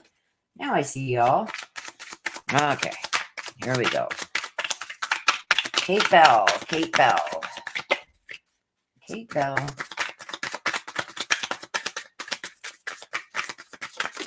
There we go. Kate Bell. We got Colette. Talks about she who nurtures. So some nurturing having to go on. It also has a lot to do with showing empathy and having insight into things. You could be intuitive without even knowing it. Like, I don't know if you find yourself like seeing things that are happening and it's like, oh my God, I was just thinking about that the other day and that's how I seen it. You could have some intuitive gifts without even knowing it, because I feel like you're very intuitive. Okay, so let's see what we got here for you.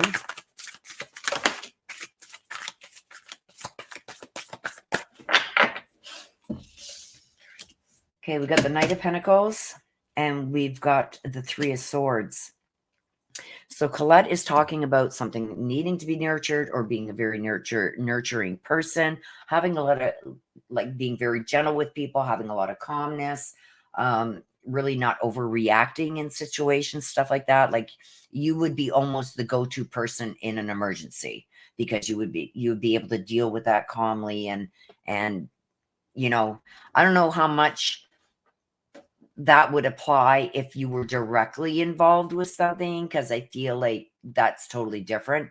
But I feel like a lot of people, you're their go-to person when they find themselves in a really sticky situation. Okay, but with that too, I also feel that you have some intuitive abilities that you may not be aware of.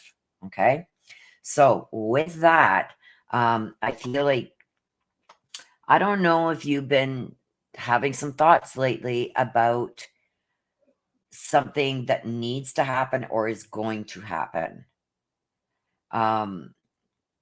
It's almost like there's something that's there. And like, I'm going to go back to when I say, like, you're the go-to person for everybody, it seems. I feel like there's something that is bringing some great sadness, either to you from the past or with what you're seeing now. But I do feel like the past and the now are really colliding. I feel like you're really feeling this now because you've dealt with this in the past. I don't think that, like, you know how I was just saying these two college students that survived, they're gonna suffer PTSD from what they've seen for the rest of their life.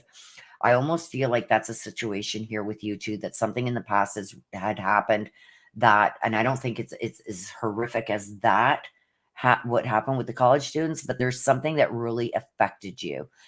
When I get that, usually it's a breakup of the parents. So if your parents separated, or you lost somebody very close and dear to you when you were young. I feel like there's a lot of fear, even in your later years now, because of that. And I don't want to say like a separation anxiety, but it's almost like you get a feeling sometimes when, you say bye to your friend or something like that. It's almost like, why am I getting this feeling like I'm not going to see you again type thing? And that's why I'm saying I think you have some intuitive abilities that you don't know about.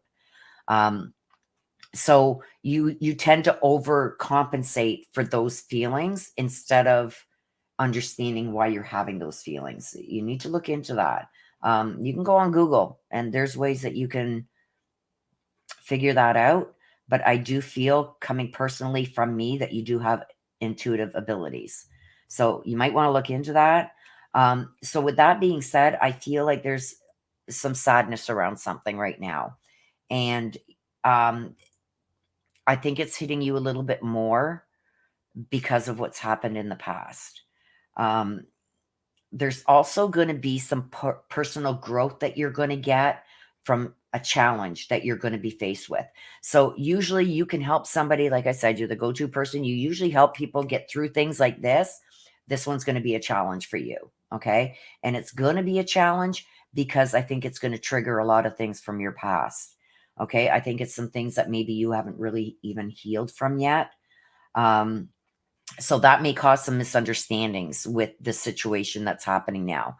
So if this is not going on right now, my dear, this is coming. There's going to be some kind of situation that's going to arise. Somebody's going to ask for your help, and it's going to cause great sadness even for you. So this is going to be somebody that's close to you, okay? I feel like you're going to want to run from this because of what's happened in your past, but you feel the need to help them get through it. Well, this time it's not going to be a quick fix like it usually is when you try and help somebody. You're usually pretty on point and really quick with, okay, well, this is what you need to do to correct that, so it makes it all right. This one's going to be a challenge for you because it deals with a lot of sadness and grief. This may be somebody's passing. With the Knight of Pentacles, I see somebody making some plans. So there's going to have, this could be funeral arrangements. I'm sorry. I'm sorry, Kate. Something has to be planned very carefully here. Because if not, this could cause a really big disruption in both of your lives, whoever this is that's coming to you for help with something. I do see that there could be a passing coming, or there's a passing that you're trying to help somebody deal with right now. I've got the planning, and somebody's going to be concerned about the money aspect of it. So I don't know if you're going to have to help them financially, or they're going to come to you for help financially. And you're going to want to help them. But like I said, this isn't going to be an easy fix. Okay. Also, this is also telling me that whoever this is going to be a guardian angel. So it becomes a guardian angel, a spirit guide. But really pay attention to details with this also, because I think that there's something there that's being overlooked with this person's passing. Okay.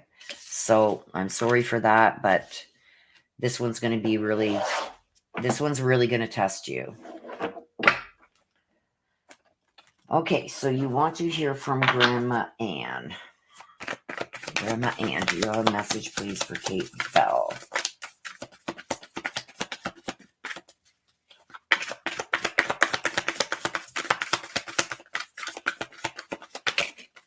There you go.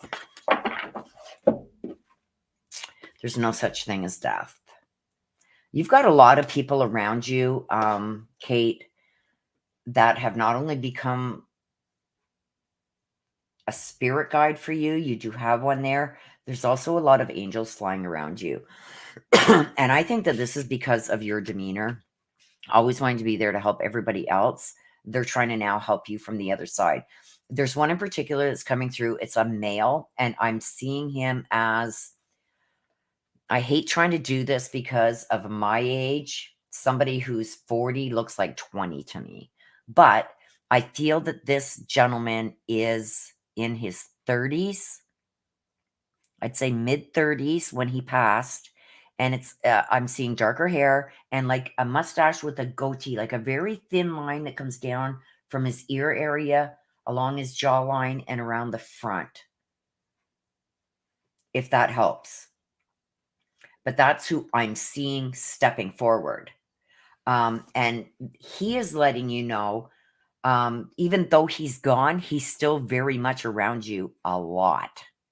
He tends to be, he says, I was your protector on earth. I'm going to be your protector from here. So I don't know who this gentleman is, but he is still feeling like, even though he knows he's crossed, that he can still surround you and protect you. But I feel you have a lot of guardian angels around you and spirit guides. I'm seeing two. You got two spirit guides. Okay. But this gentleman is really stepping forward. I also see a younger male and a younger female. So these would be like, I'm going to say the male is young, like maybe even in his teen years. The female, I would say the male is a younger nearing more like 12, 13, 14. And the girl that I'm seeing, she still has pigtails and stuff. So she could be 15, 16. But I'm seeing also a younger male and female that is also surrounding you. So I don't know who they are, but they're younger. But this male that's in his 30s is really dominant. So I feel like this is somebody who was very protective of you when he was here in the physical world. He's letting you know that he's still around you also. Okay. I'm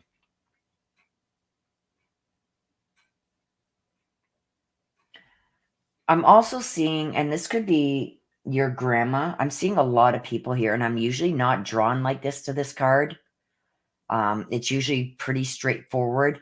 This could be your grandmother. Was she in a wheelchair before she passed?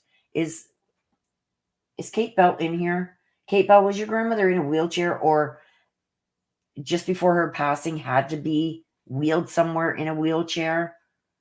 Because I'm seeing her in a wheelchair, and I'm seeing everybody around her, including these young kids.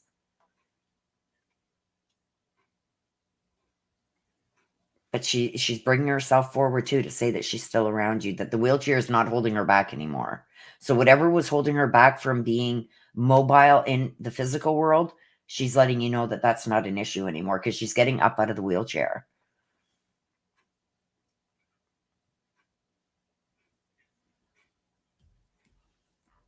Yeah. But this, I don't know who this guy is, but he's pretty dumb. Okay, there she is. Oh, she was in a wheelchair. Okay, well, that's why I'm seeing her. Then this is your grandma Ann.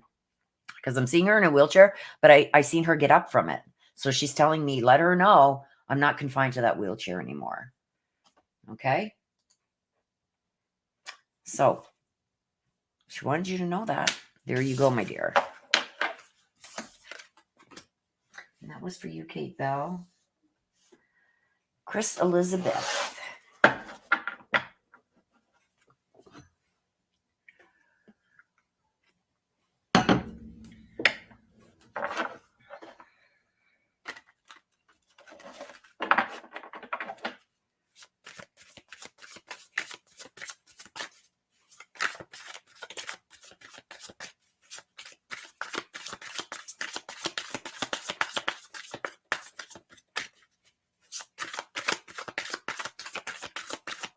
K-Mitch. Where's K-Mitch?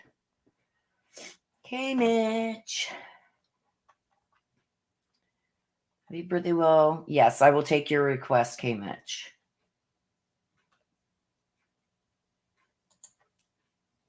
I just seen that. Sorry. Okay. If you get it in right now, K-Mitch, get it in, please. And I will do yours. And then that's going to be it. Chris Elizabeth wants to hear from Nanny Joyce. So you got two. Oh my God, that's too many. Sorry, but that's just too many. Okay, Zenith, she who prepares. Somebody making plans. Somebody's getting a strategy together, and somebody's making some plans. And we got Eclat, she who regrets. Oh no. Somebody's making plans, and I feel like you may have to defend yourself. Because I'm getting with Eclat, there's a battle and bitterness. What is going on with people? But I feel like somebody is there. See, I got the 10 of Wands. The 10 of Wands. Oh my gosh. Like the 10 of Wands is telling somebody is putting in a lot of effort, trying to make things right, trying to do the right things, stuff like that. And it's not being either appreciated or things are right out of balance. Like you're doing everything to make something work, and somebody is just walking all over that. And I feel like you're not letting other people help you. Like you're wanting to do all of this on your own. But I do feel that something's got to give here, because this can cause some health problems due to the stress. Okay. And that's exactly what that card stands for. Oops, come on. My hands aren't working right today, you guys. But somebody is strategizing. Somebody's making plans. And Eclat is a battle and bitterness. But there could be a victory. Yeah, see, look at this. The Seven of Swords.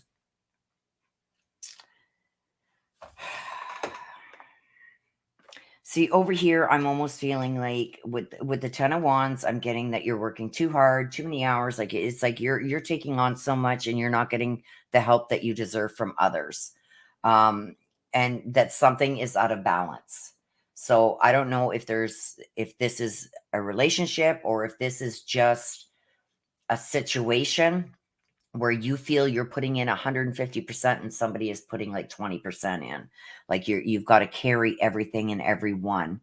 That's where things are out of balance. And I find it's weighing on you. It's starting to get to you. It's starting to get you down. Maybe not having the energy and everything to be able to do things that you want to do because you're too busy trying to take care of everything on your own here. I feel like somebody could be given an ultimatum here, either pull up or pull out. Because, and I feel like somebody is getting very bitter.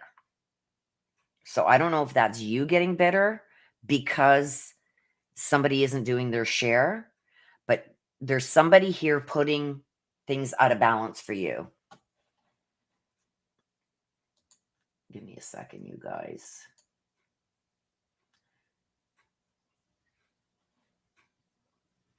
Unreal. These people come in with these sex site things.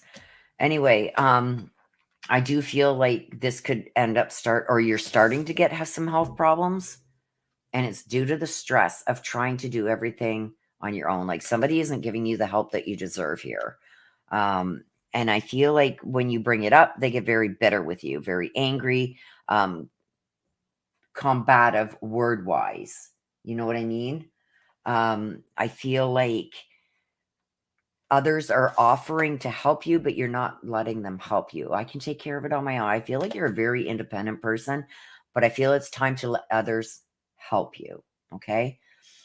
With the Seven of Swords here, it's almost like you've lost your peace of mind. You know what I mean? It's like you can't even focus anymore on things that you would like to do or that you enjoy doing because you're too busy taking care of this, where you shouldn't be doing this on your own. Okay. So it's also, it talks about somebody running away from their responsibilities and also a material loss. So it's almost like, I don't know if somebody's threatening to leave and take material things with them, like a car or something, or even take a house or something away from you. I don't know. But just make sure you're being honest with yourself and the position that you're being put in. Okay. I feel like there's somebody also hiding some secrets. And this could be why this person is trying to formulate and strategize to cover their trail. But I do feel like you need to put things back in balance here. Let other people help you, okay? You shouldn't have the weight of the world on your shoulders. But this has to be dealt with because I do feel the stress of all of this is going to cause some health problems for you if you don't deal with it. You got to put things back in balance there. Either this person is going to have to pull up or hit the road type thing. You can't be everything to everybody. Okay. Okay, and you want to hear from Nanny Joyce.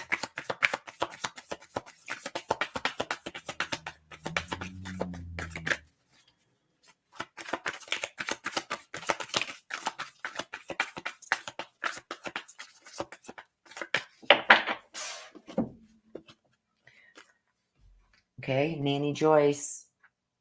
I mean, this is pretty much self-explanatory. If I'd only known then what I know now, I would have lived differently. I'm hearing something from her about either. Did you guys find a will? Is she here? Who's this? Chris, are you here? Chris, are you here? She's talking about her will.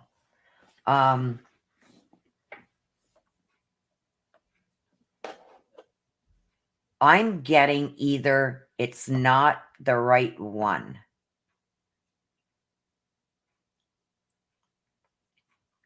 I don't know if that is her actual will or somebody didn't get something that they were supposed to. I'm getting that if it's almost like you find something and she's up here saying, no, that's not the one. There's another one after that. So almost like a codicil to a will or something. There's something that she changed for good reason. Or if the will hasn't been found, she says there's two. That first one is not the right one.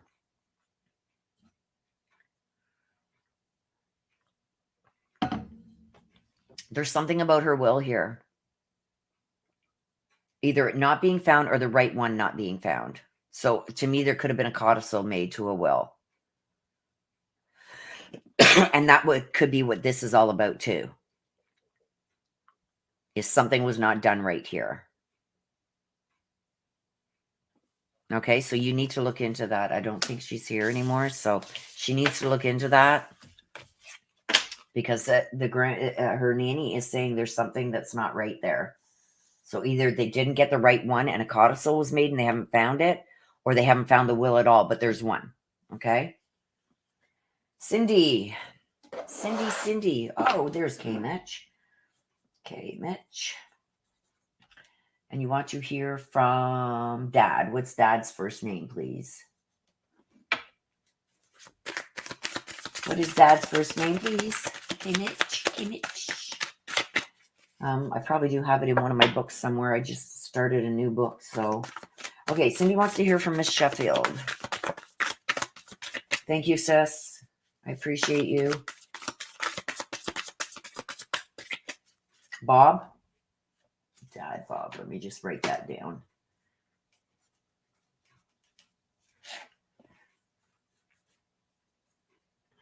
Bob. Okay, I got it.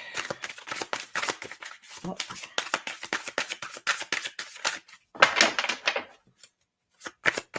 And thank you again, all you guys. I noticed that there are some leaving. Thank you so much for your birthday wishes. I appreciate them. Okay, Cindy, let's see what we got for you.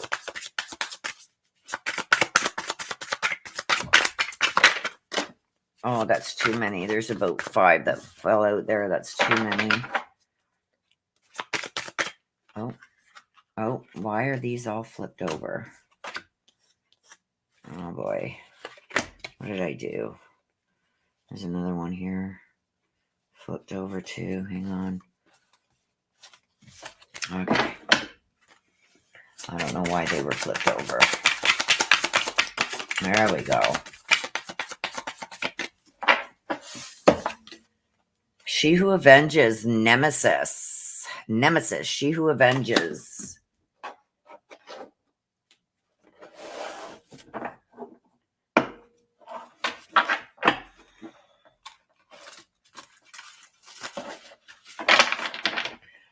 So somebody, this can also mean justice. Somebody's finally going to get justice.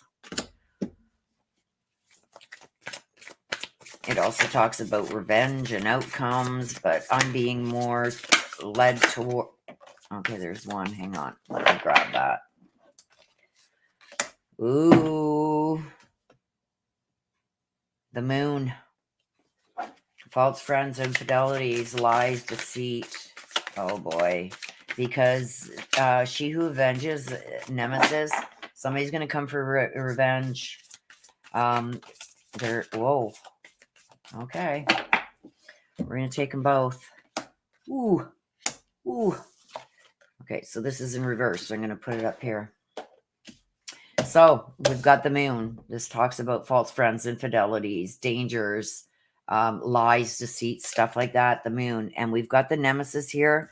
And the nemesis is she who avenges. Talks a lot about avenging things, like getting revenge, talking about the outcome of something, somebody getting justice. And we've got the moon. So somebody who has done wrong here. So I don't know if this is somebody that has done wrong to you or somebody that you know.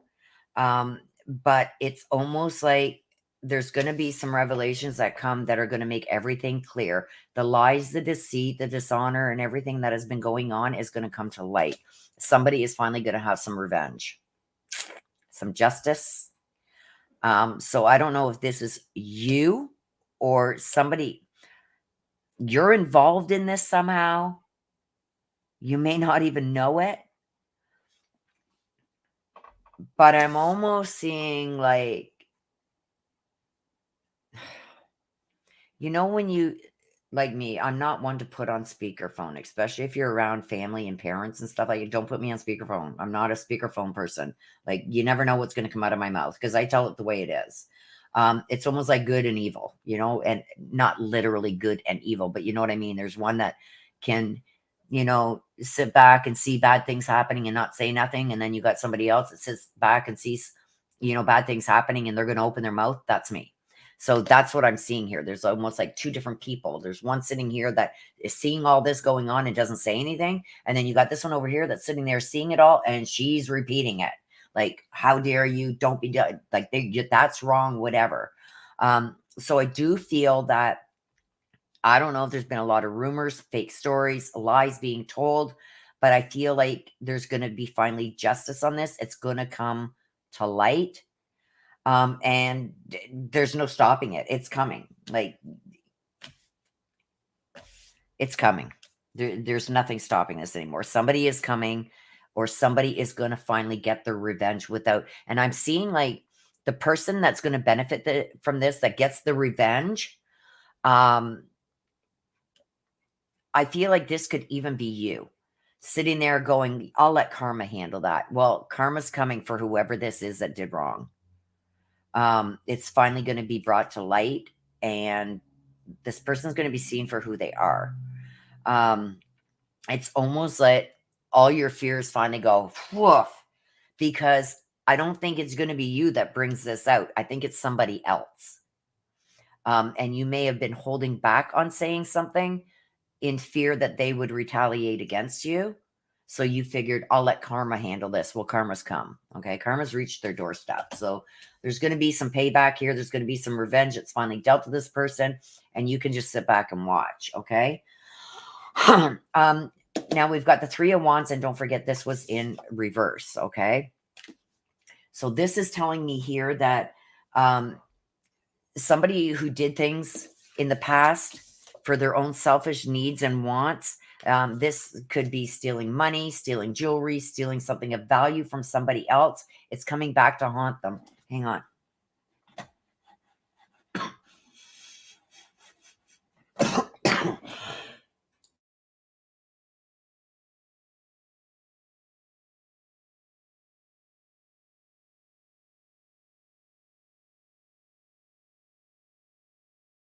I don't know what that was, but I just felt like I was choking.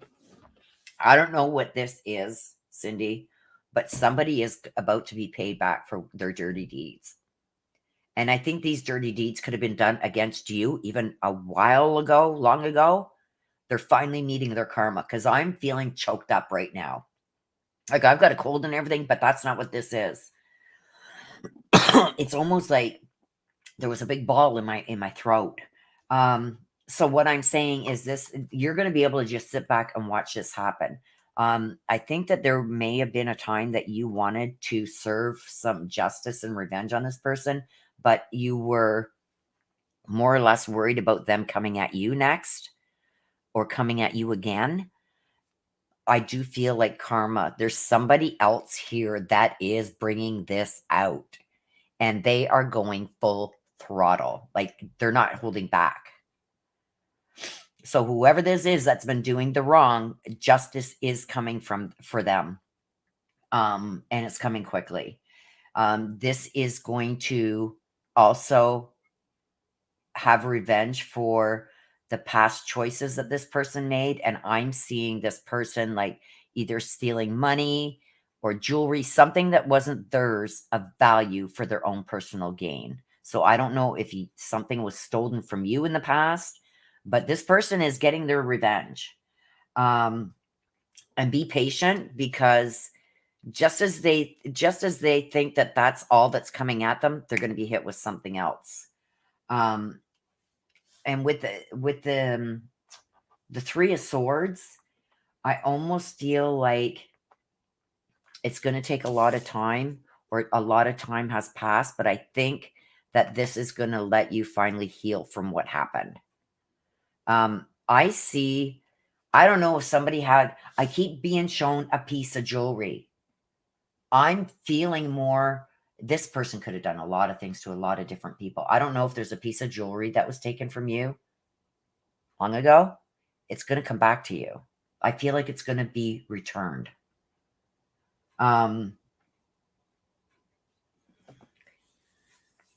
I feel that whoever this person is that's bringing the justice is somebody that's very close to you, but this is somebody that you never expected to do this. So they may have been holding a lot of things too that were done to them by this person from the past. But I feel I see somebody's piece of jewelry. It's a piece of jewelry. I don't know if it's a small bracelet or a small baby chain. I'm almost seeing baby written on it. So it could be that that's just showing me that it's something small. But I see a piece of jewelry being returned. But whoever this is that did a lot to harm you in the past, karma's coming for them. And you're going to be able to sit back and watch. And I do see something being returned. So if there was something stolen from you, my dear, it's going to be returned.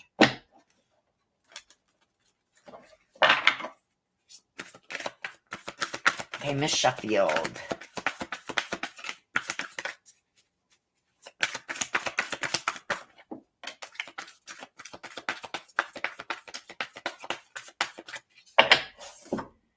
It's beautiful where I am. See, when I get this, especially when it's an older person that has passed, they're also letting you know that they were not happy with where they were. So this I generally get when they have been either passed in hospital or like an old age home or something like that. Like they didn't want to be there anyway. But she's also saying that it's so calm. She's got a whole new outlook on what peace actually is. Okay. And she's showing that it's very calm and she's loving it where she is. A calmness has come over her. Okay. And she's letting you know that it's so beautiful. She's also saying that she's going to be there first in line when it's your turn to cross over. She's going to be there. She's going to be there for you. She wants to be first in line.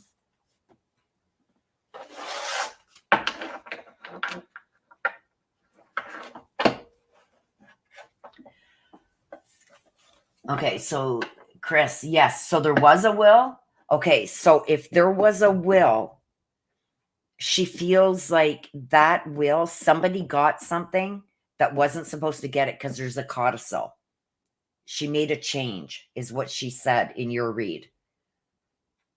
No, Rosie, she's talking about her read. You're very welcome, Cindy. So much needed this confirmation. Well, you got it, girl. Sometimes we just sit back and watch, and karma has a way of making... Karma has no time limit. So, Chris, Elizabeth, if there was a will, you have to look for a codicil because she's saying that's not the one.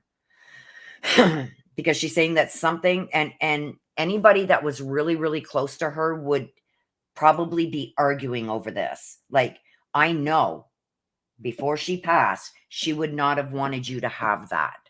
And somebody got something that they shouldn't have. I feel like she told me there's two. So with me, that's telling me that there was a codicil or something else made up, like added to that will that has not been found yet.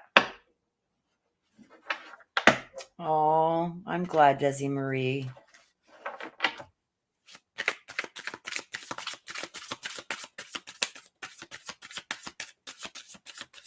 Okay, Michelle Reagan. Michelle Reagan wants to hear from Dad James. That's okay, Rosie. I love you, girl. I know it's probably, what, 3, 4 o'clock in the morning where you are?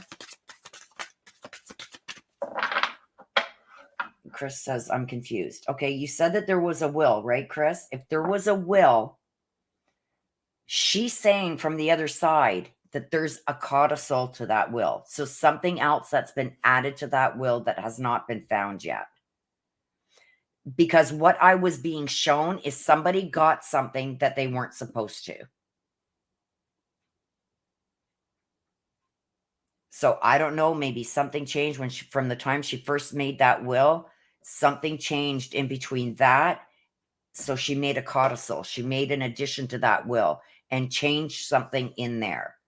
So actually somebody's got something that they weren't supposed to get because she changed her mind and made a codicil, added a codicil to the will. That's what I'm seeing.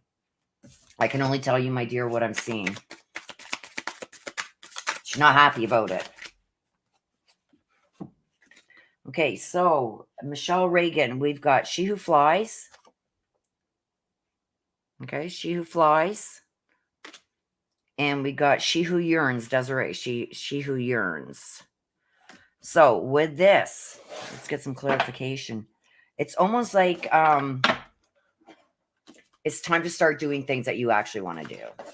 I think that, like, we'll get more in the clarification. That's going to make that make more sense. But right now what I'm feeling is it's like you've had so many dreams and everything that you've put on hold. It's now time to explore that. So let's see. Why is... I still haven't recovered from that ball in my throat, you guys. Something that you've been wanting to do for a long time that maybe you put on hold. For whatever reason, we're going to get some answers right there. Let's see. So the 10 of Wands, yeah, see, working too hard. We've got ego. We've got ego. And we've got the 7 of Wands. We've got a lot of wands here, a lot of fire elements. This is fire elements. This is about taking action, making plans. So over here, with what we got to look at, we've got somebody who's yearning for something, longing for something. And then we've got She Who Flies, Valeris, who it's like, do I dare do this now? So I feel like you've been working so hard towards certain things just to either keep afloat, but it's not, how can I say this? Even though you're working and you're doing good at what you're doing, it feels like it's not enough. That there's other hopes and dreams that you had that maybe has even been put on the back burner for some time now. It's time to go forward with that. It's this here. It's like with the 7 of Wands, like it's starting to stand up for yourself, starting to make decisions that benefit you, and having the confidence that you will be able to follow through and that this is going to work out in your favor. Okay, so I feel like also there's some people in power. So usually this could be either a boss, parents, if you are younger and still living with parents. This could be a spouse. Talks about somebody in a position of power, almost holding you back from what you really want to do. But it's time.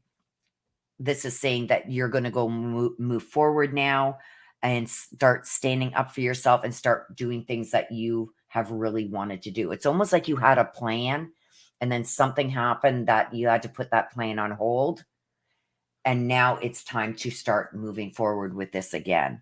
I think that there's a conversation that's going to be had here that you need to have. But you're stressed right out about having that conversation because you don't know how this other person is going to react to, or this other person is in the position of power. I feel like you're almost stressed out trying to have the conversation because I think you may have tried to approach it before and it's like, we can't afford to do that right now. No, you have to stay where you are. So I feel like the time is coming where you're going to be given the opportunity now to follow what your path was that you set for yourself and follow the things that you actually wanted to do. So I feel like there's going to be some burdens lifted from you, but you're going to have resistance from somebody. Somebody is still going to continue to try and hold you back from this, even though you've made it clear I got to start doing some things for myself. I can't just be living to do for everybody else and to make sure everybody else is okay. I can't carry that burden alone, because I feel like you feel like a lot of the things that you've had to do alone. But there's still somebody here and they have a big ego. It's like, oh, no, no, no, no, no. And it's almost like they're afraid of you doing better than they are doing. Um, so it's almost like feeling like you're trapped in that situation. You got to break free from that. And it's showing it here. You got to break free from those chains. And, you can't continue living life just to please everybody else. Like, I mean, that's part of it. It's a 50-50. But at some point, you got to start taking yourself into account too. And like when you're really overworking yourself and not, achieving any of the things that you really wanted to do that were personal to you, it starts taking effects on you. Okay. You start getting stressed out. You start getting moody, grumpy, stuff like that, because it's to do for everybody else. You just got to start doing things special to yourself too. And, the path that you wanted to follow. So I do feel that, people have to start accepting the choices that you make and support you in that. I think that's going to be hard for at least one person here to really accept and let you be able to do this without a little bit of a battle. But ultimately, the choice is yours, my dear. Dad James, do you have a message, please, for Michelle? It's really about starting to move forward with what you've always wanted to do. I feel like somebody's always, oh, you can't do that, or we can't afford it. You got to stay where you are because we need the money. The earth is our school. Yeah. It's like you got to learn, or people around you have got to learn. He wants you to balance things. Okay. You only get one chance at life. Okay. And it's about living and learning. And he says, and you're still going to learn as you go. He says, but you've got to open yourself up to be able to do the things that are going to help you excel and learn new things and see new things. So I don't know if he was one that maybe didn't like traveling a lot, because I'm almost like, I'm getting a feeling like I don't want to move from here, but I need you to be able to do that. So I don't know what he's saying there. It's not for me to understand, but it's almost like, don't hold yourself back like I did. Okay? So that's what he wants for you. He wants you to go for what you want and desire. You might get a little resistance there, but you know what? It's your life. You got to live it, right? Miss Missy, Mama Thelma. Wants to hear from Mama Thelma.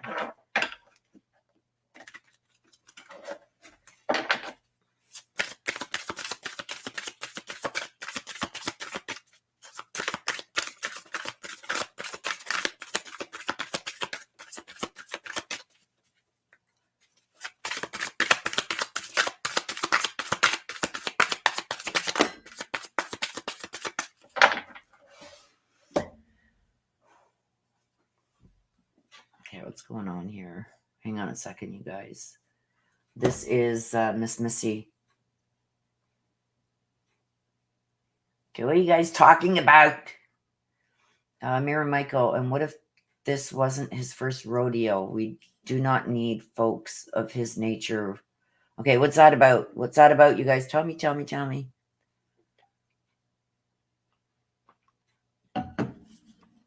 enough to make us all sick to our stomachs. I think there's a few months left on this retrograde. Yes, there is. Like, it's making the world go crazy. Okay, so what was that about? What you guys are talking about here? Are you guys talking about the Idaho 4? Athena? Oh, about the little girl that you don't think it's the first time he's done something like that? Or are you talking about the college 4? Because the college 4, I think that person, that was his first time doing something like that. Just my opinion. And I was just asked yesterday to do the Athena read. Okay, let me take, Miss Missy, that's your card that came out. We're going to do it. I just need to take a little break just to get my throat going here, because I am going to, hang on.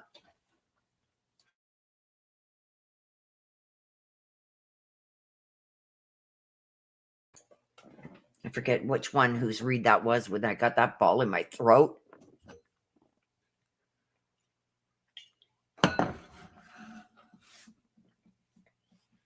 Okay, Mitch, my brother passed in 2019. My dad passed 2 weeks ago today. Oh my gosh. Both named Bob. Is it too soon to hear from Dad? We'll only know, K Mitch, when we do it. I mean, there's no given time. I like to wait at least 3 to 4 days, only because we don't know how they adjust, right? Some need a little bit longer than others. You will know by your read. If you're asking to hear from Dad Bob, you will know by that. He's either going to let you know that you'll know. It's up to them. You know what I mean? There's no set time. It's up to them when they feel that they have the energy. How they've transitioned. Some take a lot to transition. Some just, and I'm not saying your dad, but there's some that are still in purgatory, that they're not ready to go to the other side yet and refuse to go to and they're in purgatory before they cross over, because they can still cross over from purgatory. So it all depends on the individual. If they feel, especially early on, if there's unfinished business, depending on what kind of person they were, they may want to deal with the unfinished business before they cross over. I have different outlooks on things than others, and that's okay.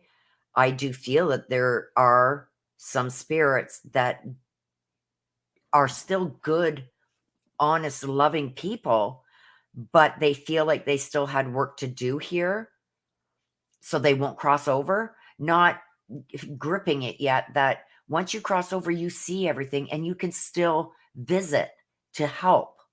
You know what I mean? Some of them don't grasp that. So that's just that's just me. Others may think differently, and that's okay.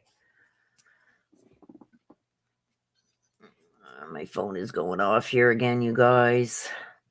Sister.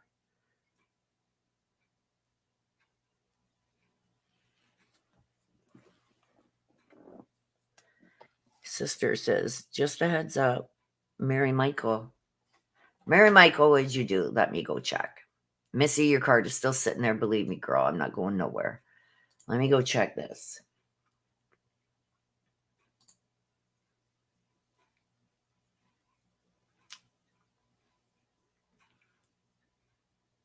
Aww. Mary Michael, thank you, my dear. Sent me a little birthday gift in PayPal. Oh, you're such a sweetheart. Thank you so, so much. I appreciate it. There you go. I appreciate that, Mary Michael. Aw, you're such a sweetheart. Thank you, Mary Michael, so much. Sister just messaged me because I must have missed that in chat. The free lunch program, make this to do. Yes, she did.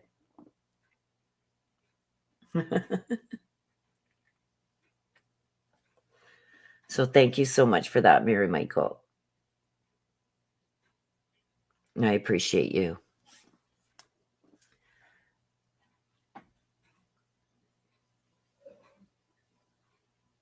She just ruined your surprise, Mary Michael. Yeah, because I don't check it until I go into for the private reads. So it would have confused me. So I'm kind of glad she did tell me, because it would have been okay. Like, where is this money coming from? Somebody overpaid. I got to correct it. But thank you so much, Mary Michael. I appreciate it. Oh, okay. Yeah. I don't know, because you guys asked me yesterday or the day before to do a read on her. And I was getting ready to do it, and she was found. So,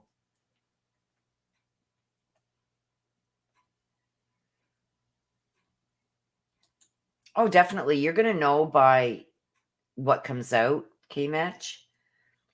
But that's why I was just trying to explain. Sometimes it does take spirit a bit before they even want to communicate with the physical world, right? They got to build up their energy. They've got to, some people, some spirit takes time. Some people don't understand that, but that's my belief. Because there's been times where I've had people come into my home for a read, and they've wanted to hear from somebody who just crossed or just passed. And it's like, give it some time. And they're not getting the answers that they want. I don't know what's going on in their life, whatever. These are people that I don't know, but I don't know what's going on in their life that they need these answers right now, but the answers didn't come for them. I told them, give it a few weeks. So the read that I did for them, I didn't charge. Hang on a second, guys. The read that they paid for, I said, you know what? Give it 3 weeks and come back. Your read's already paid. Come back, and I'm going to do it again. And then they got some of the answers that they were looking for. Not all of them, but they've got some. It takes time for them to build up energy to be able to communicate, especially with cards.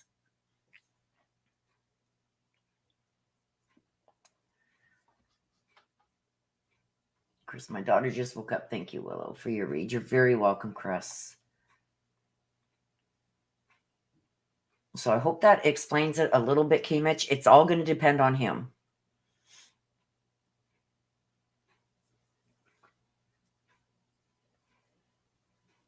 Yes, I'm going to have a good birthday month. I'm hoping that my daughter goes into labor soon. I don't think she's going to make it till the middle of January. I was with her all day yesterday, and I thought for sure she's having a lot of pain down below, like the lower belly, and a lot. It's real. Her belly's rock hard, and it's rock hard down there. So I think that's the head. But anyway, we'll see. Okay, so let's get going. Miss Missy. She who remains, Manatili. She who remains. Okay. Powerful devotion and true worth. She who remains, regardless of what people have tried to do, you're still standing strong. Or it could mean that you're keeping yourself in a situation that you don't belong. Let's see. Let's get some clarification for Missy, please. Oh, well, there's one. And that's the Ten of Swords. Why is Manatili there? Why is Manatili there, please? Powerful devotion. There we go. Oh, and one just went on the floor. Let me get that one. Oh, here we go again. Okay. So we've got the Ten of Swords in the reverse. You got the King of Cups. Or the King of Cups and the Knight of Cups. Wow. What the heck is going on here? We got She Who Remains. We've got Manatili talks about somebody who's, excuse me, so I just hiccuped in my throat. Whoa. Somebody who's powerful. It talks about your true worth. It talks about being totally devoted to something. I've got a king and I've got a knight, and they're both of cups. This is almost like the ship has sailed, but this is like coming forward, trying to refill the cup. And then we've got the Ten of Swords in reverse. Ten of Swords upright, I would have rather see it that way, because it's telling me then that it's an end to a situation that's been bogging you down, that's been sad, that's been weighing on your mind, stuff like that. So it's almost like, and like the weight of the world being lifted off your shoulders. It's almost like there's something that is coming that you're not going to want to deal with. It's going to be melodramatic. It's almost like like in the upright, this is an end of an addiction of some kind, but there's something coming. And I feel it could be a male coming into the picture. Could this be even work related? Yes. It's almost like somebody coming for you again because you took something away from them and they're coming back for it. The Knight in a lot of scenarios, if this didn't come out the way it did, could be somebody coming and being flirtatious and stuff like that with you. This is not the case. This is somebody who may be using wit and charm to get you believing something or doing something that is going to allow them to take back what they lost. So it's almost like this person is going to come and be very kind and loving and flirtatious kind of with you. He's going to seem really nice, but he has other intentions. He wants back what he lost. He's going to seem like really well-intentioned, and he's going to feel like he's not doing anything wrong. But I think that this is something you're going to catch on to pretty quickly. It's like you're going to be flattered at first, and then it's going to be like, whoa, wait a minute. There's something more going on here. So I think you're going to catch on pretty quick about this and shut this down. But that's why he's doing this. So be cautious of this guy and this is going to be somebody, I think this is work related. Somebody maybe that even like never really paid much attention before, that now becomes overly friendly or flirtatious or something like that. I don't know if he's trying to gain information or he's trying to get something to use against you to get back what he's lost. He's coming back for what he lost. The ship has sailed. His ship sailed. He's coming back now for what he lost. And it's going to cause you some grief. But I think you're going to handle it well. I don't think that he's going to be able to get away with what he's trying to do, because I think you're going to catch on really quick. So be careful of somebody like that, Missy, coming into your life. This could be somebody even like, I don't know. I'm feeling it's work related. That this guy, maybe it's not a guy because they're not gender specific.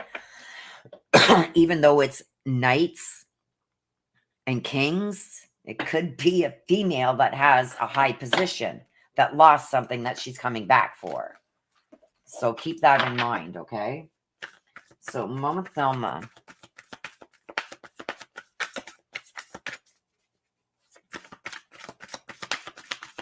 That could be a female in a high position too. Almost like she could have been demoted. I'm not the king no more. I've been demoted. So it could be a female too. So just be wary of that, because this person is going to be overly, this is in the reverse, not acting like themselves. Like, this person doesn't really like you and they're becoming overly either flirtatious or nice or sorry. We've been together in dreams. That's how Mama Thelma comes to you. She tries to give you information through dreams. Get yourself a dream journal. Me, myself, I don't dream a lot. But when I do, I get up. Like, it's usually when I'm getting up in the middle of the night to go potty. And then I know the dream because it's fresh. And if I'd write it down, I'd remember it, because by the time I wake up in the morning, I don't remember it. Don't even remember that I dreamed. You got to start writing things down because I feel like you don't dream a lot. You've got to start writing them down because there's messages in there for you from Mama Thelma. Okay? That's how she's communicating with you. All right. Icky. And my sister is blowing up my phone when I'm trying to do reads. Let me check, you guys. I'm going to choke her.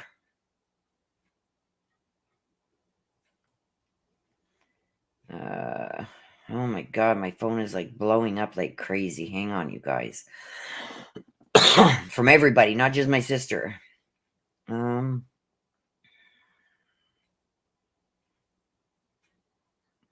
It's okay. So now I've got this too saying that there's a package coming to me.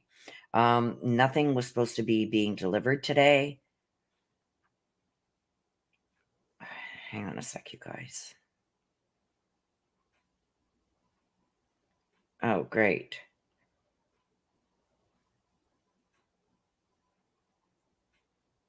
How can you know when you order on Amazon and I'm on Prime? I ordered something 2 days ago. It's not coming until Tuesday, but I ordered something last night and now it's coming tomorrow. And it's all from Canada, like 2 day shipping. But even with the 2 day shipping, some of it I'm not getting till Wednesday. And that was ordered last week. I should have got it within 2 days. This too, it should have been 2 days. I should have been getting this on Monday, but no, it's coming today. And that's one of the most expensive ones. So, oh my gosh. I'm ready to pull my hair out. So I'm going to have to get somebody to watch for the packages so it doesn't get stolen. Oh, while I'm away. Okay, CSI wants to hear from Aunt Carol. Aunt Carol. Missy says, great read, thank you. You're very welcome, my dear. Okay, so I got CSI and K-Mitch to do, and then you guys, I can't even do the funny cards because we're after 2 o'clock, and I need to shower and everything. Okay, so we got She Who Hesitates, Maura, and we've got Jenna, She Who Calms. So, what's going on here? Somebody pondering something, delaying something. And I got Jenna, who is almost like at a standstill. Calm, like not overly stressed, just calm and just going with the flow type thing. Talking about a quiet space. Things may have been quiet, so something could have recently happened that you're finally adjusting to. I don't know. Let's find out what's going on with this. Why are these out here? Or this could be something coming finally. You're going to finally get some calmness from something. Let's see what this is all about.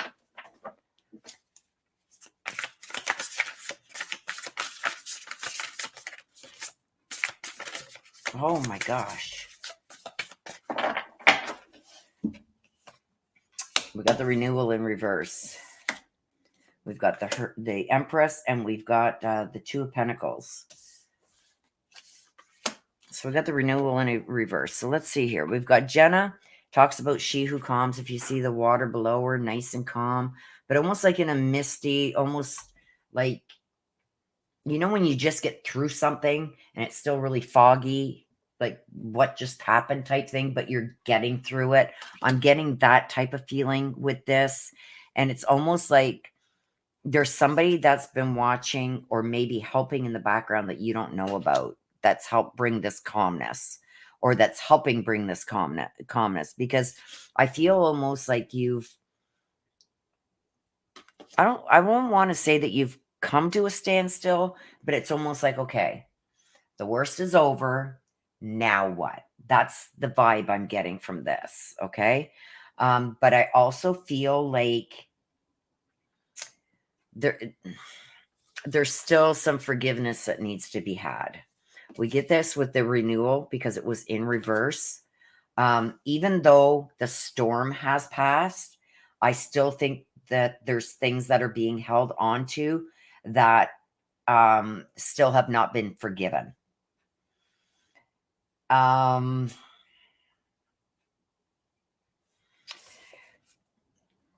This is what they're talking about. Whatever this turmoil was in the back, it's almost like even with the renewal, even though you have said, okay, it's forgiven, it's forgotten, I don't think you've truly forgiven and forgotten CSI. I think it's still very much there, and I don't think that you've totally let it go. And I'm not saying that's without good reason, because I do feel like this is a person that people are constantly forgiving, and then they turn around and they do something else with somebody else. So it's like, when sorry starts losing its power, when the same things are kept being done over and over again that you keep apologizing for. If you were sorry, you would not let it happen again. But whoever this is that you had the rough waters with, the turmoil with, even though you have said it's done, it's over with, bygones be bygones, whatever happened there, I feel like you're still holding on to not totally forgiving them. And I think it's for good reason, because I think this person is one that just continues to do the same thing over and over and feels like when I say sorry, it's gone. Like I'll just be forgiven and then I can just continue on doing what I've been doing. So I do feel like you are holding back a little bit, even though you may have said that it's forgiven and forgotten. I feel like you're still holding on to some of that, and for good reason, because I don't think I think they're going to continue to do what they've been doing. And I think that the reason why you've just said, I forgive you, forget it, let's get past this, is because that you have some kind of love for this person, some kind of either deep friendship or some kind of connection. It could be a family member or a very good friend. But in the back of your mind, you still know that that sorry really doesn't mean sorry, because they've said sorry in the past and then continued to do things. So I feel like that is warranted. That I think you did that just to get the negativity away. And I think it's going to bring you some stillness and quiet and some calmness for a bit, but I think it's going to come back. I think the person's going to turn around and do something else that they, again, I'm sorry, and just expect it to be forgotten again. And that's where I feel here with the Two of Pentacles, that it's a very fragile balance. I was looking for the right word. It's like if I go too far and really tell them what I think and call them out on continuing to do stuff, even though they've apologized, and even after you've been forgiven, and you do it again, if I do go off on them, I'm going to lose them forever. So it's like you're trying to balance that, because this is somebody that you do truly care about. Okay. But you do have to bring something back into balance, because you can't keep doing this with this person.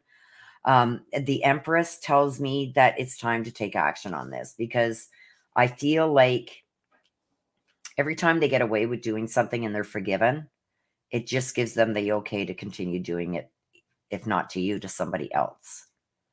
But I also feel with this here, with the stillness and the quiet coming with the delay and stuff like that, I feel like if you let a little bit of time pass and then sit this person down and say, look, this is it. This is the last time I'm forgiving and forgetting. It may sink in with them, because you don't want to lose this person, but you don't want the actions that this person is doing to continue either. So I think there's going to have to be a little bit of time that passes, and you got to sit down with this person and put it on the line as gently as you can. So you know that this is it. I'm not forgiving and forgetting anymore. And I say that because I do feel like you really do care about this person. You don't want to lose them, but it's not healthy for you to have to keep going through this either. Okay, so try and be as gentle as you can, but get your point across. Okay, Aunt Carol.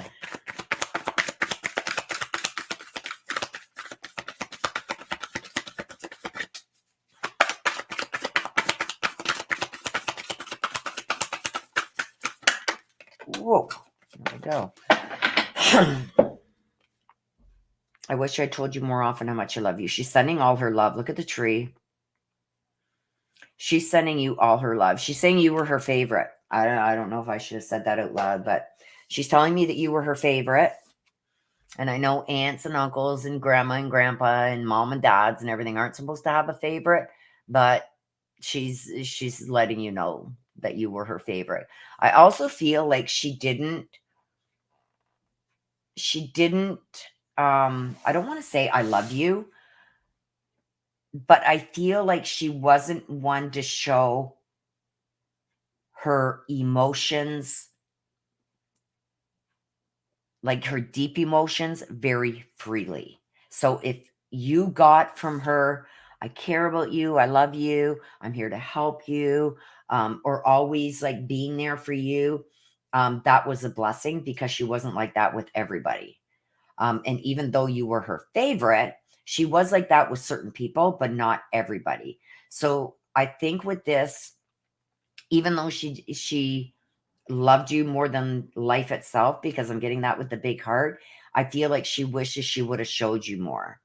Okay. I feel like there's some holes in the heart here. So I almost feel like there was some kind of hurt, that she feared, that if she gave everything that she felt, that she would be hurt in the long run. So that's why she held back a bit. But she wants to know you to know that, yes, you were her favorite. Okay. And she wished she would have said more often what you actually meant to her and how much she loved you. But she was scared. You see the holes here? There's 3 things that happened that really scared her about being hurt. So I don't know if this was maybe you being taken away from her or whatever, but there was something there 3 times, 3 different times, that she feared that she would lose you somehow. But she's letting you know you were her favorite. That was for CSI. And we got K-Mitch, which is last. CSI, the person is not intellectually or emotionally able to understand their actions. It's sad. Yeah, she raised me like her own daughter. Okay. Never once said I love you, but didn't need the words. Okay. That's because she was scared that you were going to be taken away. And I'm not saying that like she had custody of you and she's afraid CPS or parents or something. She was scared of losing, like, of you maybe growing up or something being said that, would maybe have you think differently of her. That's the loss that she was afraid of. So she didn't show her emotions as deeply as she felt them, because that was her way of protecting herself from being hurt. Okay. So she's letting you know that she wishes she had told you. Okay. So that's for you. Oh, you're welcome, my dear. Okay. I was taken away twice. Then I moved when I was 19 and she passed away. Oh, CSI, I'm so sorry. But she was very afraid of loss, of losing. It's almost like everything I love, I lose. That's the feeling I was getting. And she says there's 3 different things that happened that she thought that she was going to lose you again. So I know a lot of people like that don't show how much they love and care about somebody, or don't say it because they're afraid of being, how can I say that? Like, when somebody wants to get even with you, they're going to go and try and do or say something with somebody that you really love and care about. They're going to either try to turn them against you or say or do something. You know what I mean? She was always afraid of that happening. So if she kept her true feelings to herself, even though she said you were her favorite and she did love you immensely, she sent you that big heart. If everybody didn't know that, then they couldn't take that from her, if that makes any sense. It's sometimes hard to explain what I'm being shown, but that's the gist of it. Thank you, Mary, for becoming a new member. Oh, let's put that up. Thank you, Mary. I appreciate you. She raised me because my mom, I can't see that small letters. Okay. She raised me because my mom would just drop me off there for years at a time, then randomly come get me. 3 times? Because I seen 3. And it broke her heart each time. So that's why she didn't freely show how much you actually meant to her. Because she was so scared of somebody using how much she loved and cared about you against the 2 of you. Like that. I don't know how to explain it. They can't take what they don't know, right? So, but I seen 3. So when you say that your mom would just drop you off there for years and then come and take you back, I'm seeing that happened 3 times. So, hey, Kate Mitch, Zenith. Uh-oh, preparing for battle. Oh no, why? Why? Strategizing, formulating a plan. Twice, and the third time I was old enough to move out and I moved to another state. There you go. There's the 3. There's your validation. There's the 3. Oh, okay.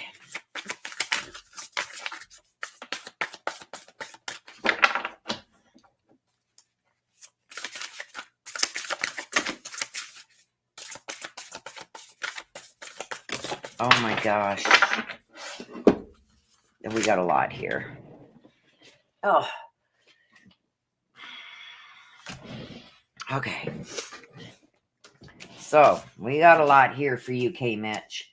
We've got the 10 of Pentacles, which is financial security. Also for yourself and family. Okay. It also talks about pride within the family tree, stuff like that. This is also like somebody maybe in the family talking behind or making plans, strategizing behind somebody else's back. I've got here the Zenith, she who prepares. So somebody's preparing something here.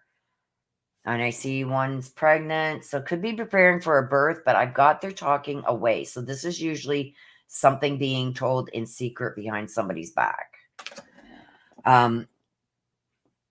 It could have to do with financial security, maybe somebody backing out of something.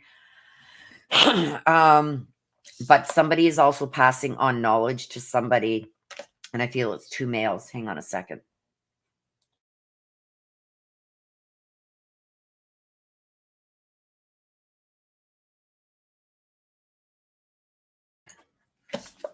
This is almost like somebody telling tales. Somebody may be saying stuff that isn't true behind somebody else's back, and this has to do with family. This also talks about financial stability for your family. Then we got the 10 of Swords that comes into this.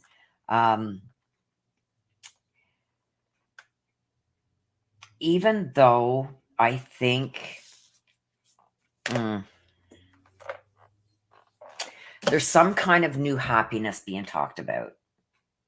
And even though, like with the 10 of Swords, this talks about the end of some kind of situation that's going to bring sadness for one and happiness for another. And that's what I'm seeing here. But this is also the end to having to deal with things that were upsetting or out of your control. So I don't know if there's something going on in the family or with you personally, but I see somebody here being concerned about their financial security. I feel like the financial part of it is going to be okay. But also this could also mean somebody's talking about somebody's inheritance or retirement fund or something, some kind of fund. So I think if this is you, I think financially you're going to be okay, but I think it's going to be more the emotional stuff. I think there's going to be some sadness that is going to be coming. I feel like somebody isn't really content with where they are, so they want to move on from that. The 10 of Swords sometimes is also a relocation, new home. And I've also got the 9 of Cups here. This is also, so this may be, even though this is going to be sad and maybe a shock, I feel like in the end, you're going to see that it's for the best. Because the 9 of Cups is wishes coming true. Everything that you've wanted. Health, wealth, security, friends, family, all these things. Filling the 9 cups. I feel like these are your wishes that are finally going to start coming true. So even though something here isn't going to work out the way it was supposed to, I feel like there's something bigger and better that is going to come in and fill the place of this. And I see wishes and dreams coming true. So was this almost like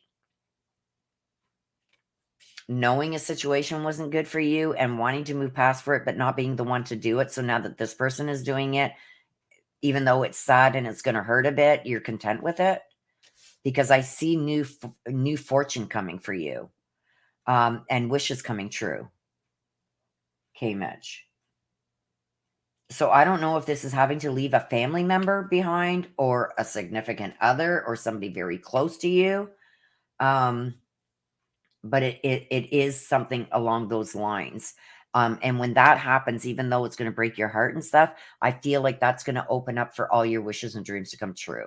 Because I think this could have been even holding you back some, stopping you from going forward on certain things because of this, having to stay and take care of this. So I think when this happens, it's going to be a blessing in disguise, even though it's going to be still hurtful. And we've got justice. Somebody is finally going to get the justice that they deserve. This is telling me that somebody finally stood up for what they believed in, balancing the scale of justice. So it's almost like trying to see all sides. Things were so unbalanced for so long. I think justice is coming and going to balance the scale. So if there's, when I get this, it's always some kind of legal or court action that you may have felt in the past was out of balance, that you were on the losing end.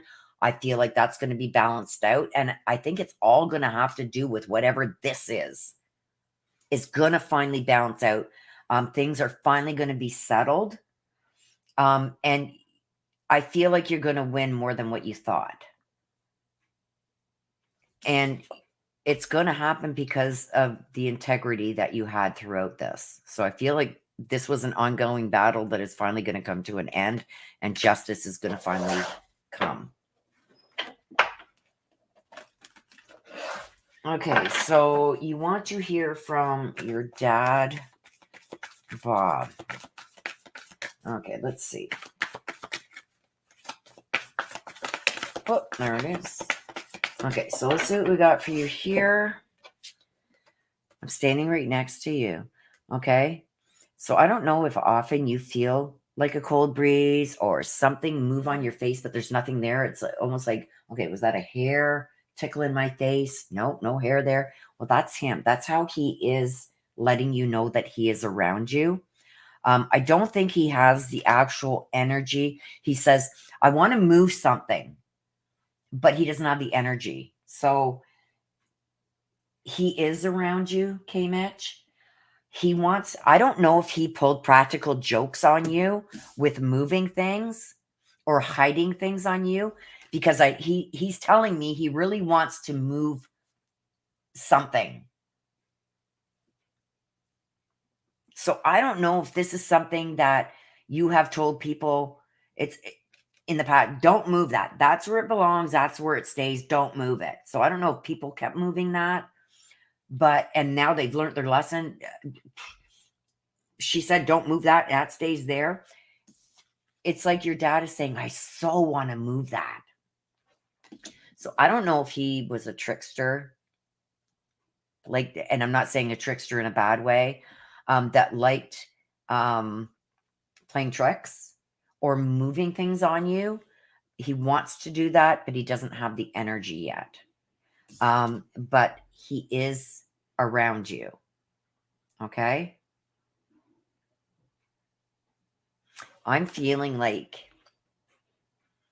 it's very subtle. He hasn't built up the energy yet.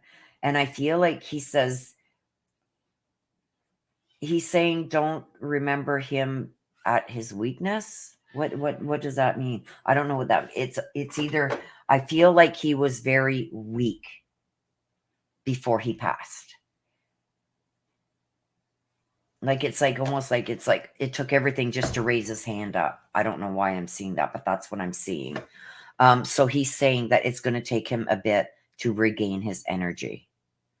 But he's saying, watch for like when it feels like something's touching your cheek, but there's nothing there, or a breeze, a cool breeze. That's about what he can show you right now. But he wants to, he keeps coming back to this. Tell her I want to move it, but I can't. So I don't know what that is that he wants to try and move, but he wants to try and move something. Or you've got something of his in a place that he doesn't want it. He wants it moved and he wants to try and move that, but he can't yet. So you will know as his energy builds, because that's how I think he's going to show you. He's going to move something. It's either something of his that you have that you've placed somewhere, he's going to move, or it's something that you have said that stays there and nobody touches it. Okay, so that's something to watch out for, my dear.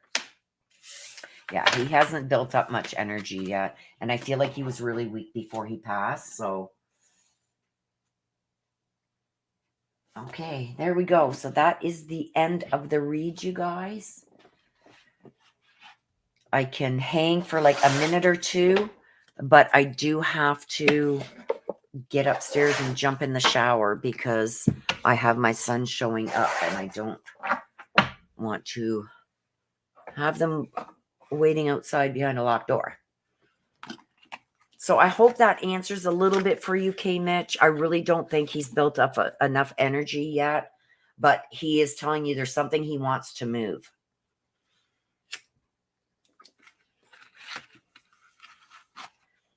I hope that makes sense for you. I'm just trying to get my book together here, you guys. Oh, big kisses, you guys. And you guys, thank you so much for all the birthday wishes. And thank you, Marie, again for the PayPal. Thank you. That was a nice birthday gift. Thank you. Melinda, thank you too for your gracious and super chat that you gave for birthday. Thank you so, so much. I appreciate it. Also, Lori Ann gave a nice little super chat birthday gift. Thank you. I appreciate you guys. Lori Ann gave a little extra for birthday. Thank you. I want to thank all you guys. I really appreciate you guys. I think it's sad. Is Marie here or something like that? I think it said, is Marie here or something like that.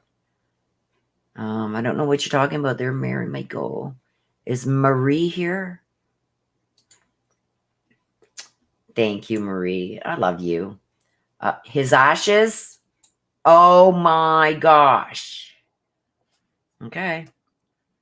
Well, like I said, he's trying to move something because where it is, either he doesn't want it there or it's something that you have said not to move. But you'll know when he gets the energy up, K. Mitch, because he's going to move it. And if that's his ashes, then we will see. Thank you, Rosie. I love you too.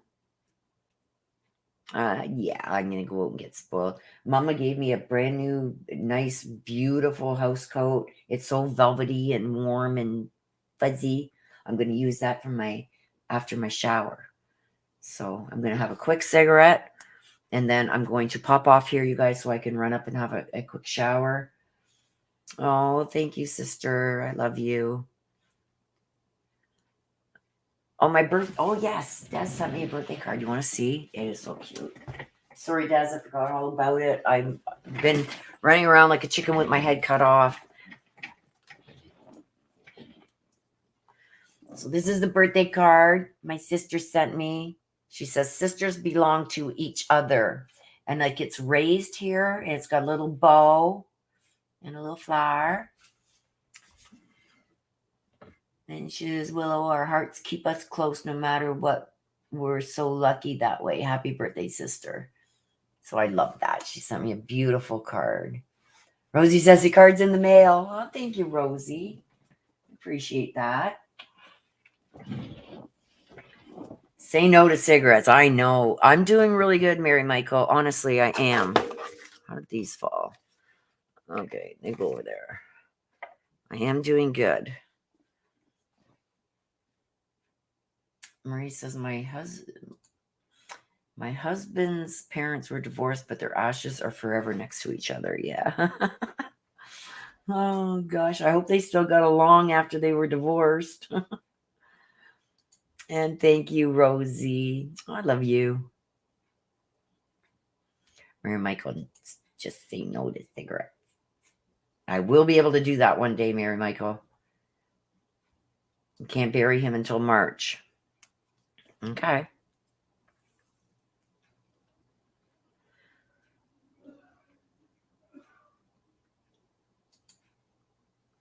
I'm just reading some of these comments up here. Oh, thank you, Kate Bell. Thank you. Yeah, that's hard when, you want to bury them, but you can't, especially once winter sets in and stuff like that. So maybe that's why he hasn't been able to get a lot of energy up yet, because he's not at his final resting place yet.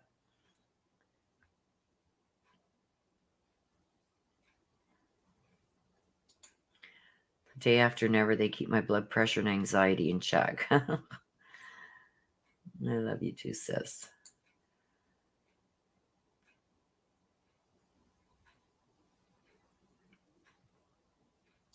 I'm on track. I just went and got some more of the gums, and I tend to do, instead of at night especially, unless I get stressed out, I try not to smoke. I have a gum instead. And during the day, I think I'm down to like 7 cigarettes now a day, which is good because I was almost at a pack a day. I'm down to 7 a day. Next week, starting Monday, there's only going to be 6 in my package. So I'm slowly getting there. I'm not sure that it's not that he doesn't like it. It's just like if you guys are planning on burying his ashes or putting them in a those little vault things that you can put, he knows he's not at his final resting place yet. So that's where they start to build up their energy. I'm not saying that they can't build up their energy while you still have him where you have him, but the energy is more, I guess, easier for them to build up once they know they're at their final place. If that makes any sense. CSI says I'm at 20 a day. Oh, girl. I found that nothing else worked but the gum. I find the gum works the best for me.